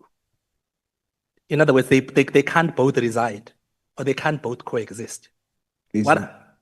Is it plausible for me to say, when you say what the minister said is untrue, is it plausible for me to say she lied? It's open to you, honorable member, to say that. And let me just say, Just because of my time, advocate, how would you, as an advocate, yes, what would you call an untrue statement? Would you call it a lie? yes, I would. Is it a lie? Honorable member, I say it with the understanding that the minister will still explain what she did. And I understood why the minister needs to be here. I don't want to have to speak with in circumstances where the minister can't explain. Okay, thank you, advocate. I raise chairperson. Thank you very much. We don't have transfer of minutes yet. Where do you get that from? We don't have that. We don't have Honorable Lonzo. No, thank you, Chair. I don't think I'll be long, because I think the important meeting is when we also have the minister here. Mr. Ngubani, how long have you been the Chief Directorate of the Coordination of SETAs? I was appointed as the Chief Director in 2022. And how many years have you participated in this process of appointment of SETAs? Since 2011, when I joined the department. So how many SETAs would you say you've contributed in appointing? Maybe 4 or 5? All of them. Have you ever been sent an appointment letter for you to participate in this process? No, I've never been sent the appointment letter. The reason this time around I was sent the appointment letter, I think it was. No, don't tell me the reasons. I've got little time, with respect, sorry. No. So you when you were giving us your account, you said you didn't find anything peculiar with the process. Is that true? I said I didn't find anything peculiar with regards to me executing my normal administrative duties and providing technical advice in the process. Did you find it peculiar that since 2011 you've been involved in this process of SETAs? You were then appointed in 2022 to be the Chief Director of the SETAs. And you've been doing this process. I mean, you explained it to us. You screen, you get names, you send to the minister, you do all of that. And then in 2025 or 2024, you get a letter appointing you to do a process that you've been doing since 2011. Did you find it peculiar that you received that letter? Let me explain, Honorable Member, that I was asked the question as to what became different with the current process. What is different? No, that's sorry to cut you again. That's a question of Honorable Karab. I'm not asking you about what is different with this process. I'm saying to you, because you said there was nothing peculiar about this letter because this is the work that I've been doing anyways. And you're quite correct because you have been doing this work since 2011. You did it so well that you were even given a position in 2022 as the Chief Director of the Coordination of SETAs. It's your job to gazette, to take out the invite, to even speak to the printers in Parliament, to take names and submit the names to the minister. That's your job. You said there's nothing peculiar. But I ask you again, since 2011 and even in 2022 up until now, you have never received a letter appointing you to be a chair or to be a member of this particular process. Do you find that to be peculiar? Honorable Member, let me indicate that there was no panel, all these other terms of the previous boards when they were appointed. That is what I raised. Sorry, Chair, my question is not being answered, but let me try a different angle. The former Minister of Higher Education, Minister Blade Nzimande, have you ever worked under him in the process of SETAs? Yes. Has he ever sent you a letter to appoint you to be a chair or anything of a SETA? No. How did he usually appoint chairs of SETAs? The process that I articulated, in which after the capturing of the nominations and they are submitted to him for consideration, he is empowered by Section 11 of the Skills Development Act to apply his mind. So before this process, you would go, you'd gazette, you'd send out the invites, you do the screening, you do all of that, and then you go to say, Minister Blade Nzimande, here are 100 people that I think meet the most basic requirements. And then he'll just be sitting somewhere in his office or in his house and say, out of these 100 people, I'm just going to choose 21 arbitrarily. Is that what happens?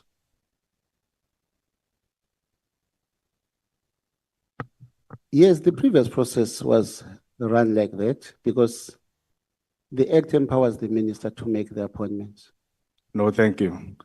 So, since 2011, you have never received a letter appointing you to undergo this process. Why do you not think it's peculiar? Okay, do you think it's new?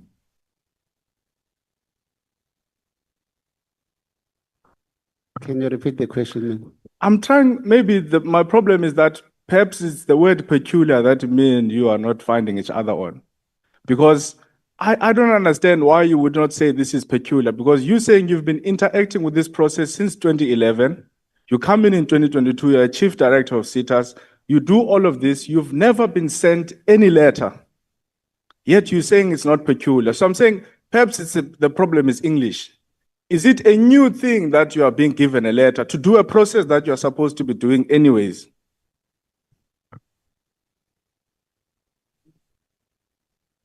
It is not peculiar to expect. No, I've moved away from the word peculiar because I can see that you and I are not going to find each other on. Is it new? It's different. It's never been done before. There's never been any appointment of the panel. Hence, I was not appointed as a panel member before. No, I'm saying the letter. You receiving the letter. Yes, it has It's never happened before. Never. So typically when you send the names, this is my last question because I don't have time. When you send the names to the minister, do you Blade Nzimande, you follow up on when are these people going to be appointed, or you just wait for them to conclude the process and then they appoint? No, I don't follow up. So when you were sent a letter saying we're going to have some meetings to undergo this particular process, which you usually do, did you follow up to say, Minister, you sent me a letter that I'm being appointed to this panel to do these SETA things, which is my work anyways. But 2 weeks have passed, 3 weeks have passed, 4 weeks have passed. No one is calling me about a meeting. And I'm the chief director of SETAs. I've been sent a letter here. I can see people are saying meetings are taking place. You're not worried maybe when 4 or 5 people are entering a room, hey, perhaps that's the meeting of the SETAs that I should have been participating in. Were you not concerned at any point that you were not part of those meetings or whether or not those meetings were happening?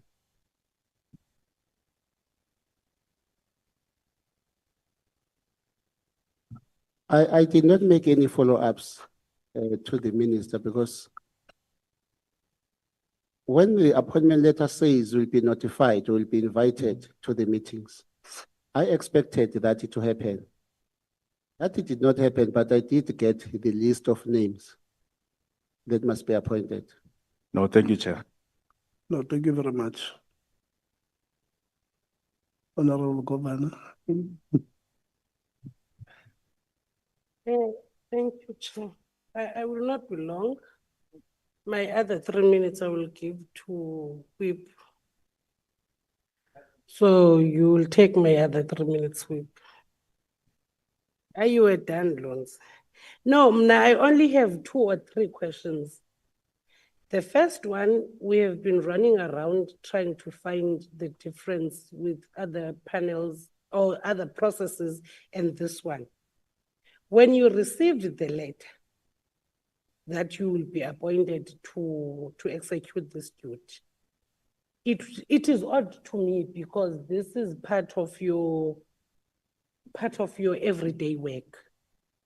When you didn't, or when did you discover that the panel is done with its work and you were not part of it?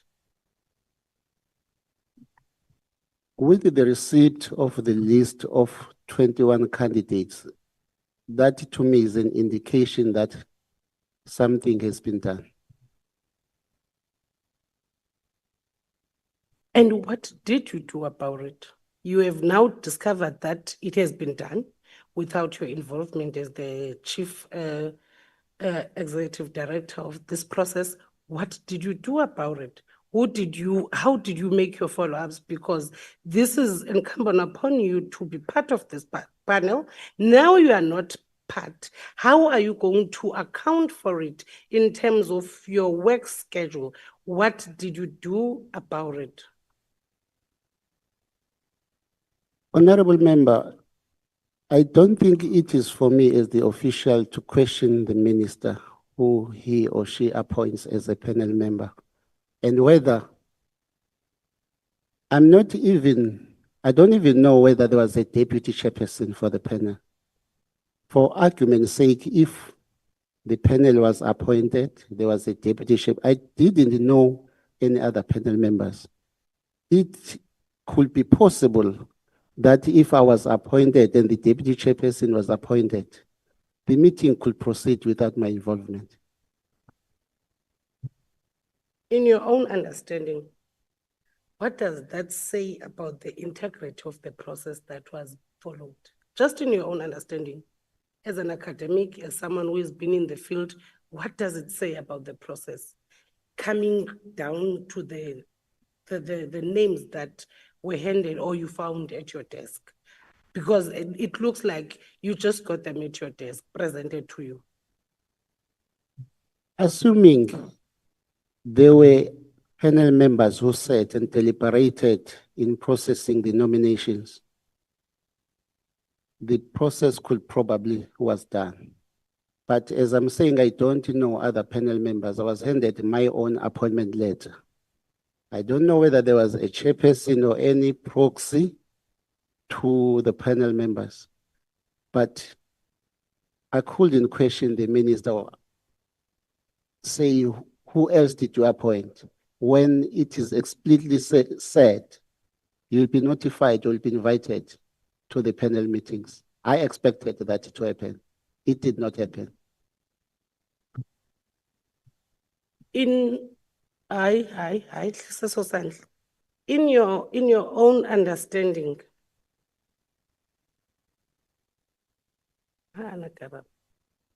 Chair Dikusel, in your own understanding, maybe, Okanye, can you put us into confidence? Because the office is being run by you, not by the minister. Every detail or every CV and qualification requirements that was going to be run in the office, there must be archives. Do you have any archives presented to your office of meetings, set minutes, where we sign attendance register?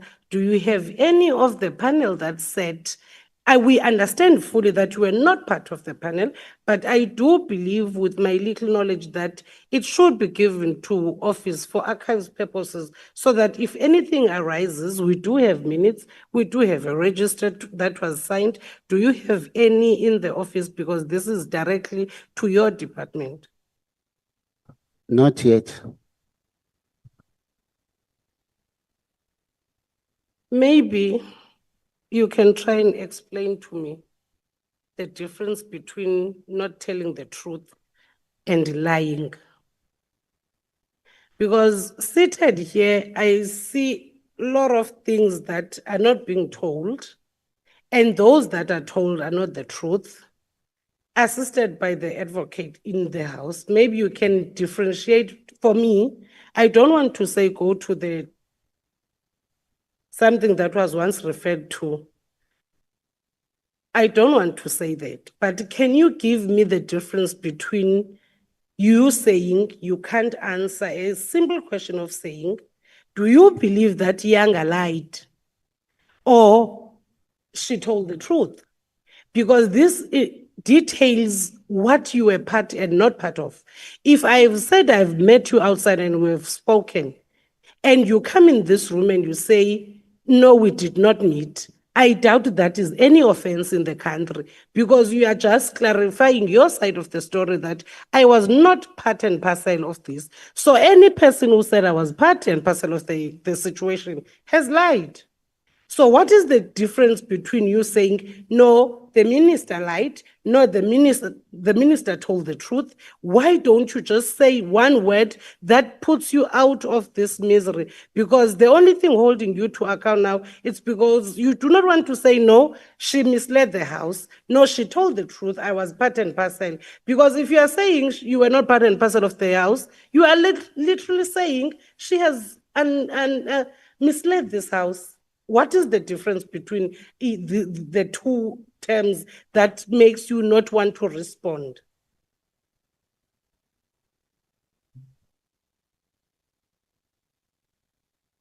No, I believe the minister will also come and present herself. And her presentation will enable the committee to determine whether she lied or not. I don't know I don't know the details of what she will say, but I only know what I'm saying, that it is not true that I was part of the panel. And I've explained my role in the process. I've done that. I did not participate as a panel member. Chair, I'm done. Yeah, no, If it's not true what we had, then the truth is what we know. Chair, I don't know, because there was also an invitation that I should chip in.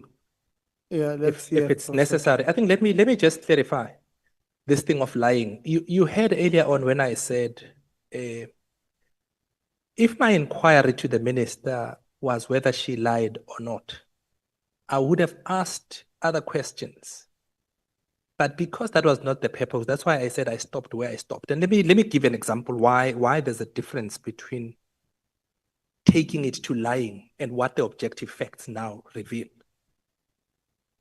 It is one thing that is clear, given where we are now, is I said in my case, given the events of the 15th and the 16th, which is that the minister knew that I was not appointed and that there was no attorney that formalized the process. When the minister said on the 17th, after the conversation, after the letter, that I was appointed and I chaired, you can at least take away three things from that. The first is there is no mistake that was made by the minister. That one is clear. Two, there is no misunderstanding.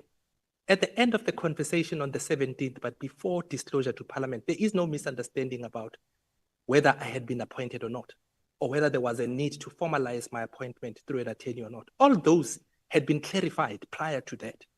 So there's no room to say the minister was mistaken.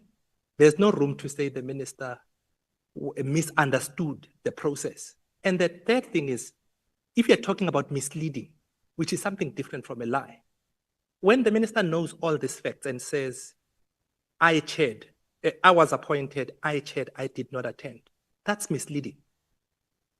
But when you're talking about lying, lying is an intention to say, well, then why did you do it? Knowing these facts, and knowing that these facts are incongruent with the true objective fact, which is not what the purpose of my engagement with the minister was. And that is why I was saying, I can't say she lied when I didn't inquire as to the motive. Why did she then intentionally state facts that were incongruent with what she knew at the time? That's what I did not know. But if that's what I was searching for, then I would have had to ask her. And that's why I said, when I got to this, I thought the objective had been achieved, and I'm not going to follow up, because that was not what I was looking for. I was looking for my involvement as said in the public. Once she says, you told me on the 16th in the letter, you told me in the conversation This appointment was not finalized because you were not appointed by the 10 and my staff knew. That's all I needed for me to clarify what was in the public domain, which was inaccurate. So let that be understood, if it assists at all, why the question of the motive was not interrogated. I assume that's for then your processes and what is it that you want to achieve. Then why? Thank you, Chair. Okay. Thank you, Chair. Maybe this will assist as well. It's very brief. One question. Chief Director Mabuza, would you say I'm correct if I say you did not participate in the process as the chairman of the panel, but you did participate by virtue of executing your normal duties? Yes. Thank you. Chairperson, if you would allow, based on the explanation from the advocate for me. Hold on. Yeah. Van der Walt. Chair, thank you.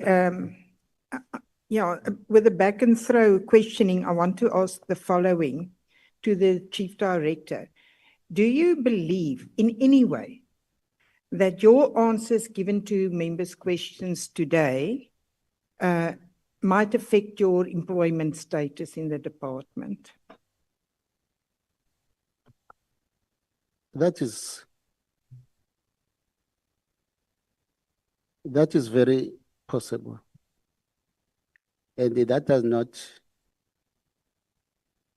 I don't know, but that is possible because if what I am saying is incongruent with what others believe, and then there's a disagreement, and we are talking about me as the official, the minister, inverted commas, is my employer.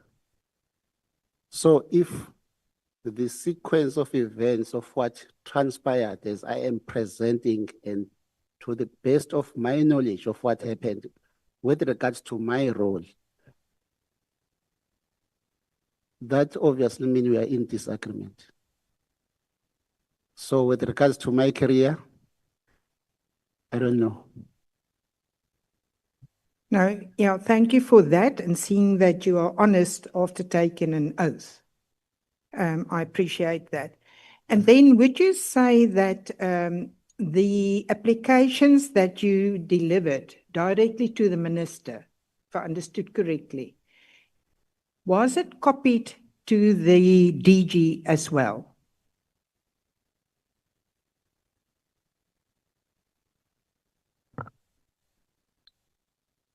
I'm checking my records, Honorable.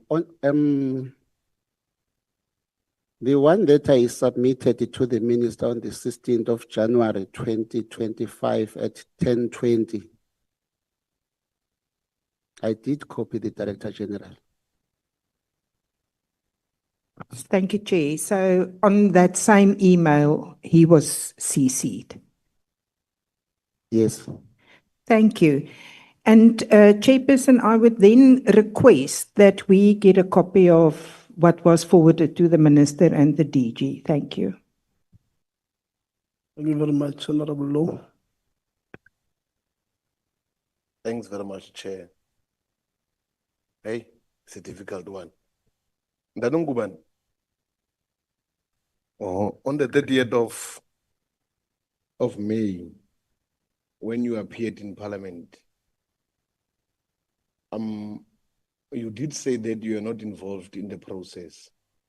And today you made a clear reference, and I want to take you to maybe to try and clarify. When you are a chief director and part of your role or your KPIs propels you to deal with certain things, you deal with administrative and technical advice. That means in your compilation of the documentations, I want to check, firstly, who did you give your administrative compilation documentation to when you were dealing with the process? And then two, why did you say that you are not involved to Parliament on the 30th, where else you were involved when the initial process of compiling the administrative.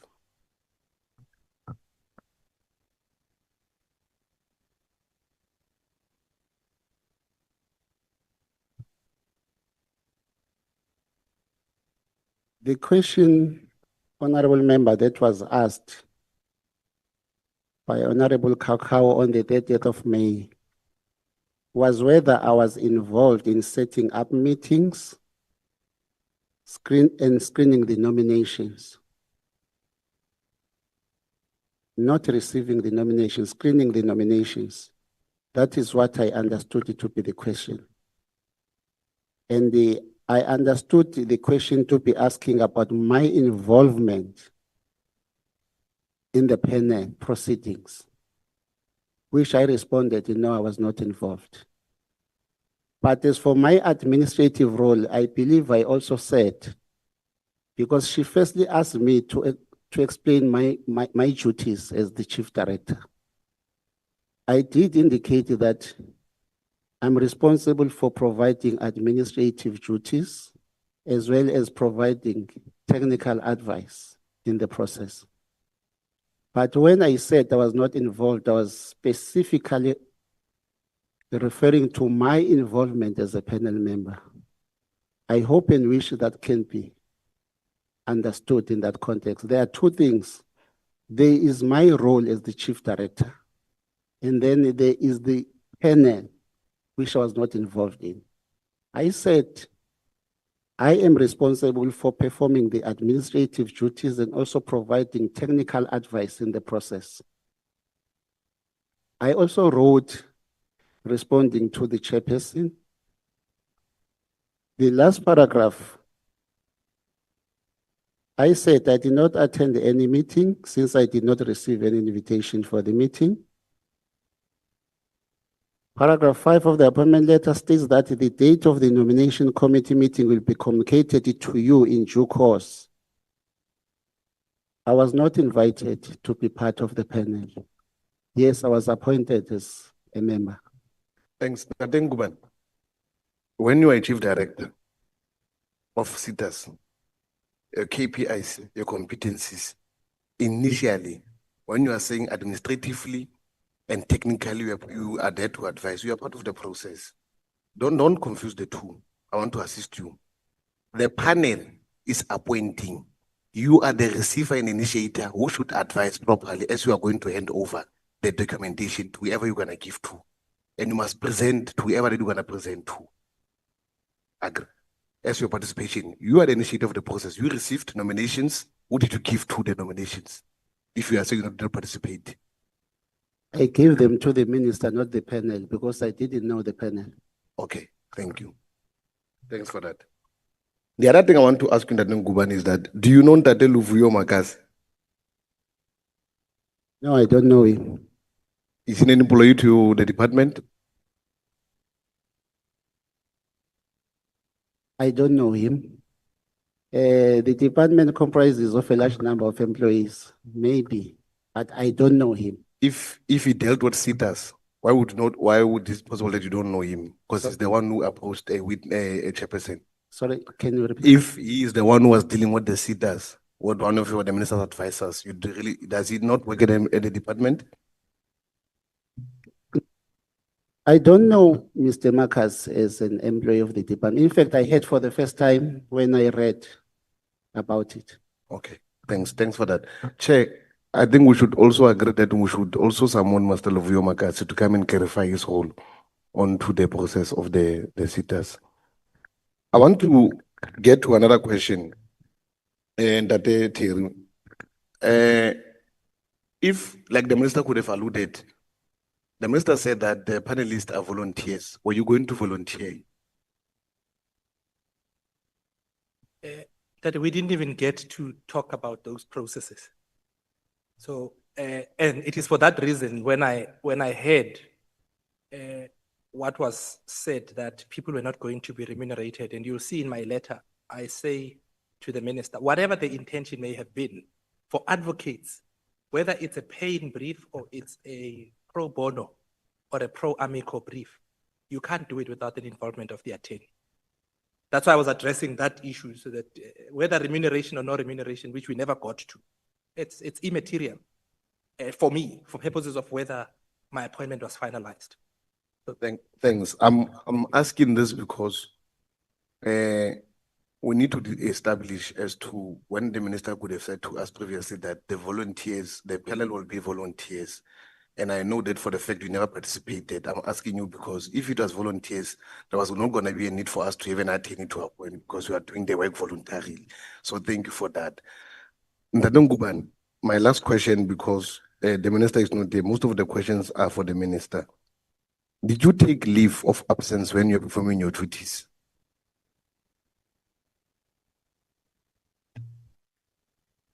Maybe let me clarify that the Gazette was issued on the 19th of November, 2024.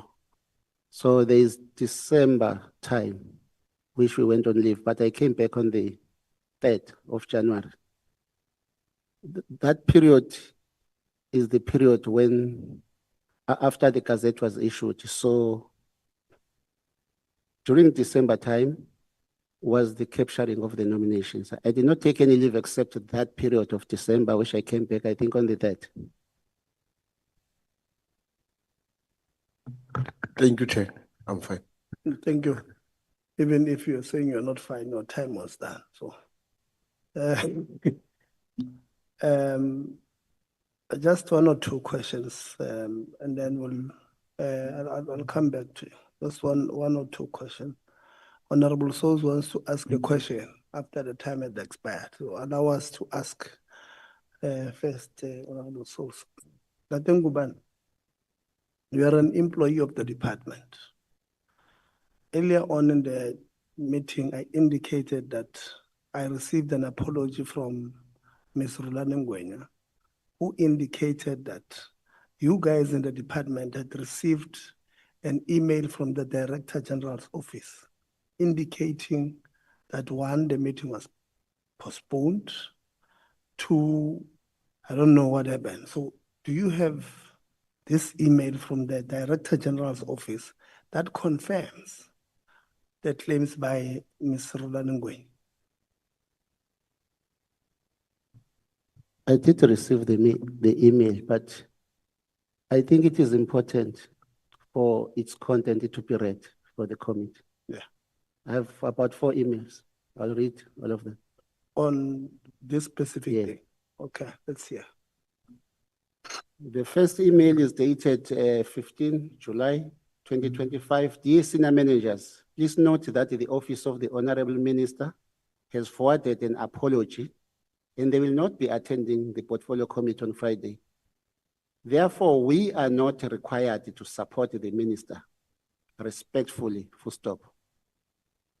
The second email.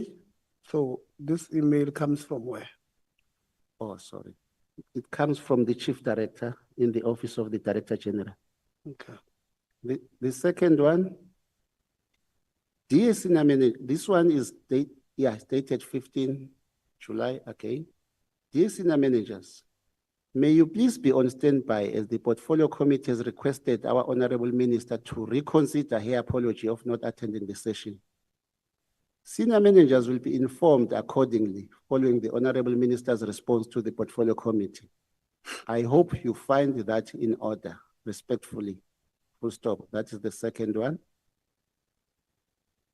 From the same person? Same person. I'll give it to you. The third email on the 17th of July, 2025. Dear senior managers, the Office of the DG wishes that senior managers use their discretion to the situation we are finding ourselves in. Please note that the Portfolio Committee has not accepted the Honorable Minister's apology of not being able to attend the Portfolio Committee. They have requested the Honorable Minister to reconsider it as they deem her appearance more important. The Office of the DG is still waiting for guidance. The Office of the DG is still waiting for guidance from Ministry. Please note that the portfolio committee has followed up this morning regarding the presentation for tomorrow. In that regard, I've requested the parliamentary liaison officers in the office of the DG to engage with the parliamentary liaison officer in the office of the Honorable Minister. Noting the request, it looks like the meeting is sitting tomorrow. May I humbly request the senior managers to make travel arrangements for any eventuality. I hope you find the above in order, respectfully. Then the last email. What time was that one? The one we've just read? 12:31. Okay. Oh, the second last, not the last one.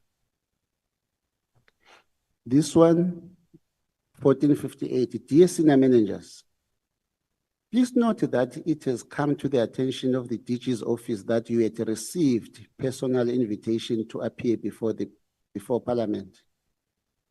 Therefore, the process that the office of the DG was coordinating was the normal process of supporting the Honorable Minister. Please note that you are individually liable to honor your invitation. Kind regards. What time was that? 14:58. The next one, 15:01. Dear senior managers, please find confirmation that you are expected to attend the portfolio committee tomorrow. This one is directed to myself and Roland Ngwe, DTG. Then the last one, it came last night at 23:15. Dear my esteemed DTG,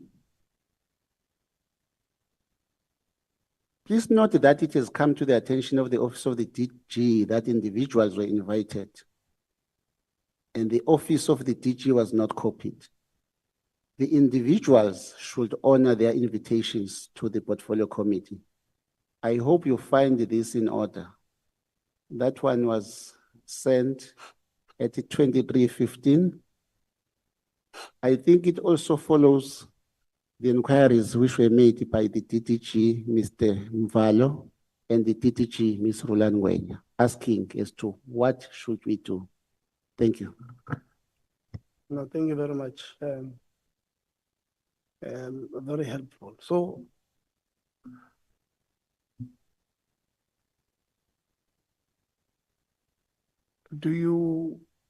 so on the meeting of the 30th,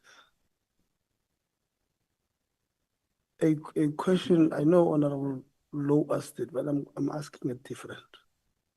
A question was asked to you that do you know anything about this process of the SETA chairpersons? You were, I think, number 3 in answering that question. And you had said no. Why did you say no?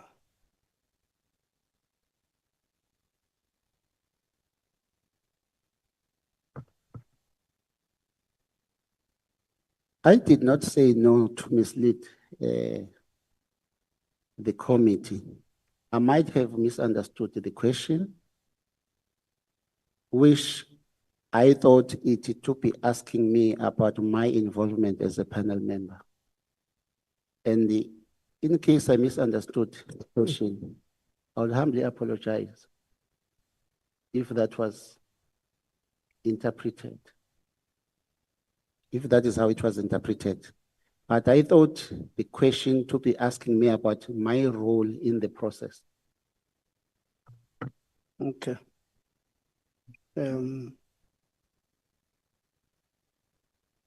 At the time, we did not know that you are a panel member.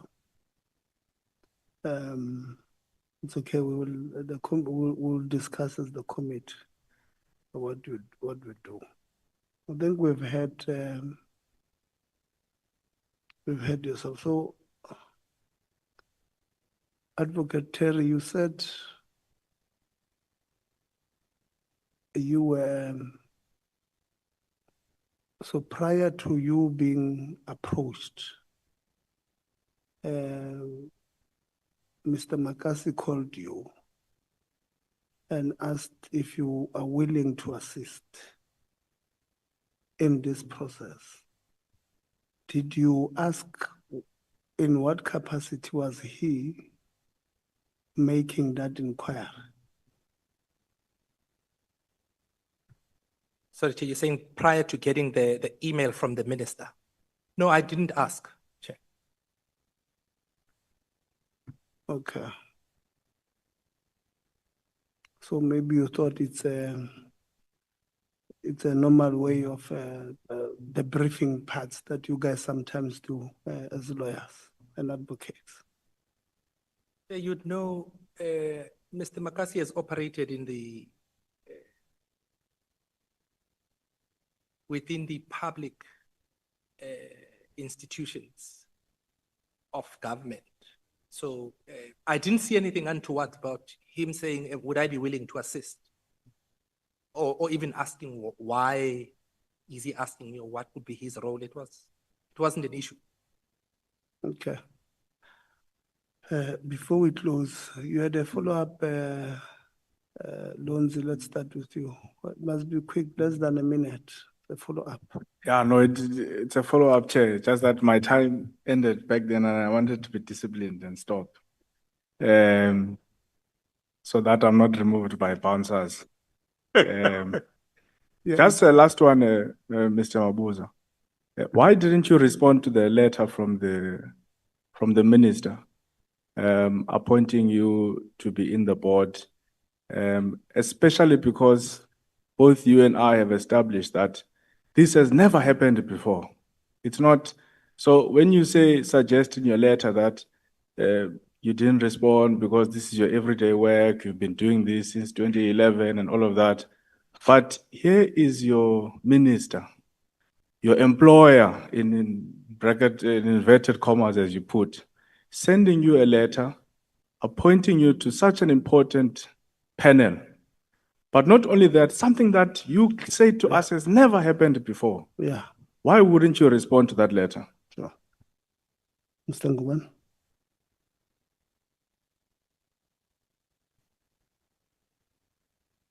I did not write any acceptance letter. I'm not sure if I acknowledge receipt, I can check that. But I viewed my appointment as part of my normal duties. I did not write any acceptance. That one I can confirm. But because I expected that there will be continuous engagements between the minister's office and myself, and then I expected that I'll be notified, then we'll work. Okay. Honorable Souls. Advocate, thank you very much for educating us on the technical difference between lie and mislead. Based on that, I would like to ask now, did the minister mislead the committee when she said that you have been appointed chairperson of the panel and you did not attend the meetings? Thank you, Chair. Just to repeat again, yes, I did say earlier. Remember, one of the three things that I say happened. One of them was misleading, so I say yes. Also, she did mislead the committee. Thank you.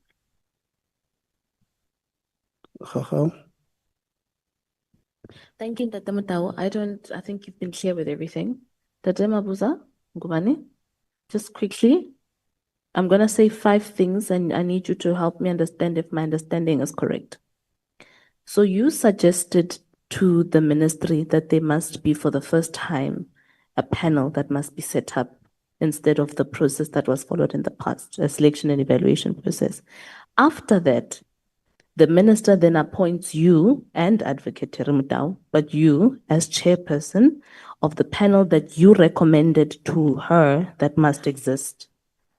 The minister gives you a letter, she appoints you, but you don't respond to that letter because you think it's normal because it's part of your duties, which is a new set of things that you recommended to the minister. But then you then process the applications of the SETA boards. And after you process them, you send them directly to the minister, CCing the Director General and not to the panel. Thank you. That you said the minister must appoint. Is this, do I understand correctly? I think the honorable member does not understand it correctly. I only got the appointment letter appointing me. I was not informed who other panel members are. Secondly, when I was submitting the nominations, I was submitting them on the minister's request. I couldn't send them to any other person. Ngubane? Mkhize, sorry. Where do I start? Yeah, start with the juniors for the level sweep.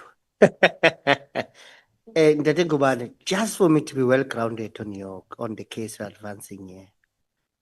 I'm asking if by virtue of participation in the process, because you did participate, but by virtue of conducting your own normal duties, we have agreed on that one.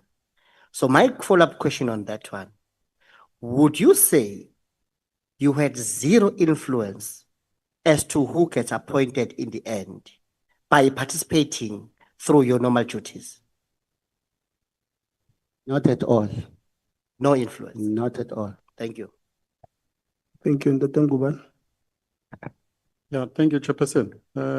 Advocate Terry Motau, the meeting of the two gentlemen, Advocate Mr. Luvo Makasi and the other one. Yes, so now. Are you aware that Mr. Luvo Makasi previously in the Department of Water, as well as in the Department of Minerals and Energy, the guy was in charge there, or the guy was the advisor to Minister Nomvula Mokonyane during the war on leaks, and he was on the newspaper about a whole lot of scandal. Are you aware of those articles? And did that came to your mind when you met him, or it didn't at all? I'm aware of Mr. Makasi's involvement in the water department and the Minister Mokonyane. I'm not aware about the minerals, etc. But it wasn't, like I said, it wasn't an issue at the time. Because you'll recall I said, when someone asks you whether you're prepared to assist the minister with the process, say yes, you're willing to assist, because you know your involvement is guided by ethics. There must be an attorney, I must be told what are the terms of reference. There is going to be an independent panel that's going to be appointed. I'm assuming it's people with different expertise that need to be brought to bear for purposes of appointing this SETA board. So I didn't understand him to be involved post gauging, I think, my appetite to assist the minister. That's not the impression I got. Whether he, maybe put differently, I didn't even get an impression that he was going to be part of the panel. Because when we were talking about the panel, we were talking about independent people that were still to be approached at the time. So it wasn't an alarm, or it didn't raise an alarm. If perhaps I understood the question.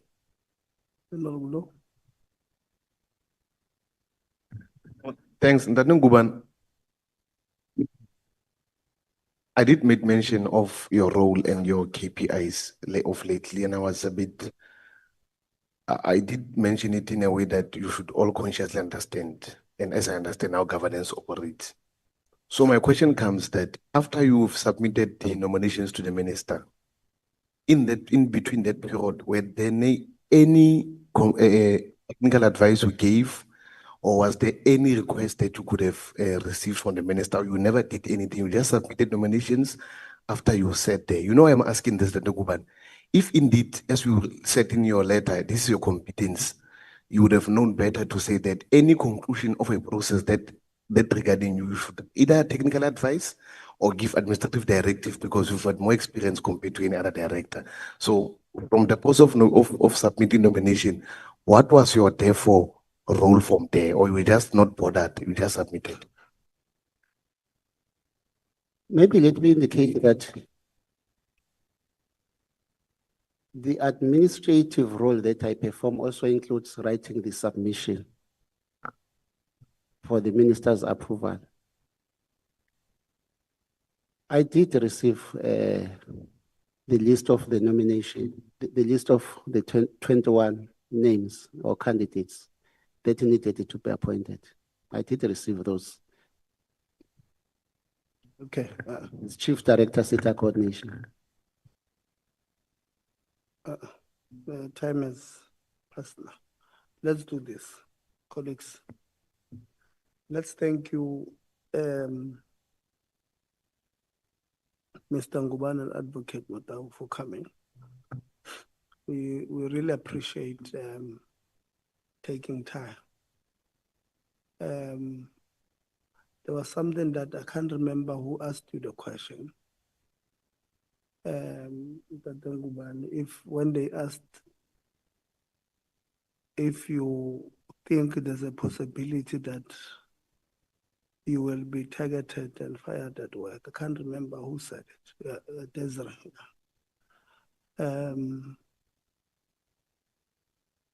I hope that doesn't happen.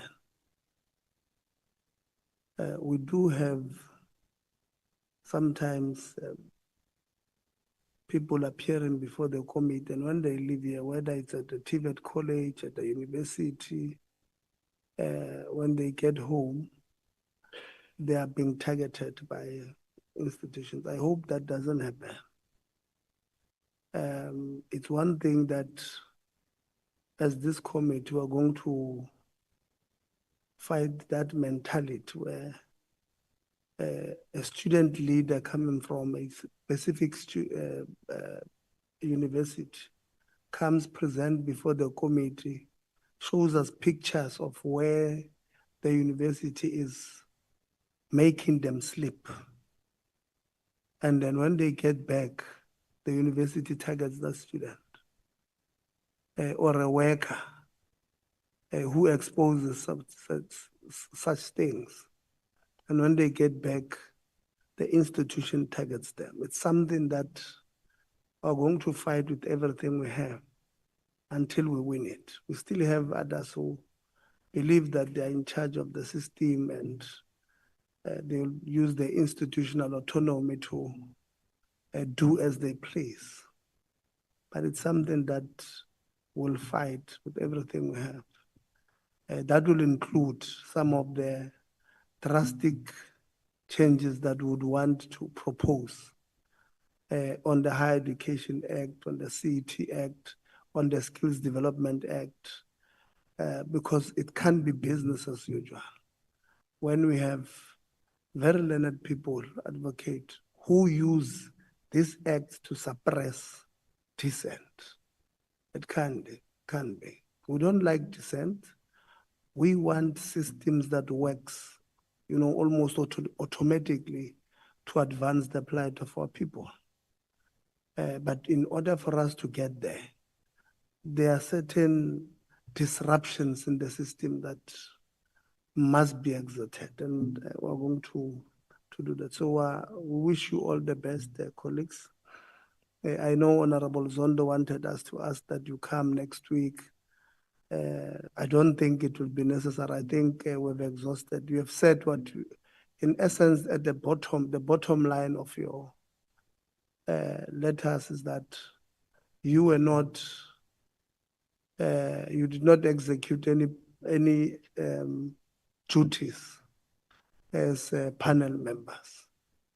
And I think that's the bottom line that you are giving us. But we want to thank you there. We will give the minister, we are people who believes in the law. The minister was invited. We will invite her. We've sent a letter. inviting her to Tuesday. I had applied for Tuesday. The House chairs approved the day for Tuesday. So the meeting will sit on Tuesday. Because we must also give the minister, in law, you call it Audi, the right of reply. So she must come and set the record straight. Like I said, she had, I can't read the letter into the record now, but she had written, or she has written to us. Also, when we asked her to respond on the 25th of June, so we do have her response. So she will come and indicate her side together with we're going to write to the others, Ngwenya, Simane, and Solani. I'm going to, and the DG. The DG is in China. I think he should be back by Monday. So there's no problem. He will be here on Tuesday. And the DG will clarify the letters that come from the office, creating confusion on whether we have cancelled our meeting or not. So we will, I'd forgotten to say the acting DG was here on Wednesday. And yesterday afternoon sent us an apology that he can't come because he's got a long-standing commitment. The department, and we'll talk to them on Tuesday, they've got this tendency of creating a crisis as if we convene the meeting at 9 a.m. on Thursday for Friday. We never do that. We write to them on time. When we convene meetings, normal meetings, we give them a program for the quarter. So they know that on the 19th of August, we're meeting X, Y, and Z. The department will sit and say, and write to us on the 18th of August and say to us, we had a long agreed program. They write to us a day before when they've had the program in June. So on Tuesday, we'll also speak to them because that, it just cannot be, because they're creating a problem in the system. On Tuesday when we meet, there was a letter anonymous letter we had received from the department where an employee or somebody who's purported to be an employee of the department indicated to us that she was coerced in being part of the panel and she refused. And she's afraid that she's going to be fired. I've written to the department. I don't know if they responded. I've written to the DG to clarify that part. So when that meeting sits next week, we will get an answer to that. But thank you very much. I think today, members, you behaved except very earlier on when Honorable Kaka wanted to speak about, see, when we give you time, speak there, but don't want to, when I give you an opportunity to speak on way forward, you want to bring in your political, it's not going to happen. We're going to run our meetings with discipline and all of that. So we will meet on Tuesday. I want to thank you, members, for sticking to what we asked you to stick to. You have not, I know Honorable Lonzi sometimes, he likes saying that it's my 15 minutes, I can ask him what tie they are wearing. At least today he did not do that. Stuck to the script of asking relevant questions on what was on the table. I think we'll take it, like I said, we've concluded earlier on when legal guided us on other matters which we've closed. So we're not going to submit any supplementary, Desiree, any supplementary to or supplementary documents to a political party submission in the ethics committee. You are on your own there. We're still busy with our process this side. We're not going to do a political statement. We're going to a court just because some deputy minister was fired. That was on a lighter note. Having said, colleagues, want to thank you. Yeah, no. That's my view as well. That if it makes Honorable Khachau to bring out Gogozile, maybe let's fire another one. Maybe let's whisper to the president to fire to fire John this time. That was on a lighter note. Members, thank you very much. This meeting is now adjourned. Thanks. We had prepared lunch for you, colleagues. Now, just take lunch.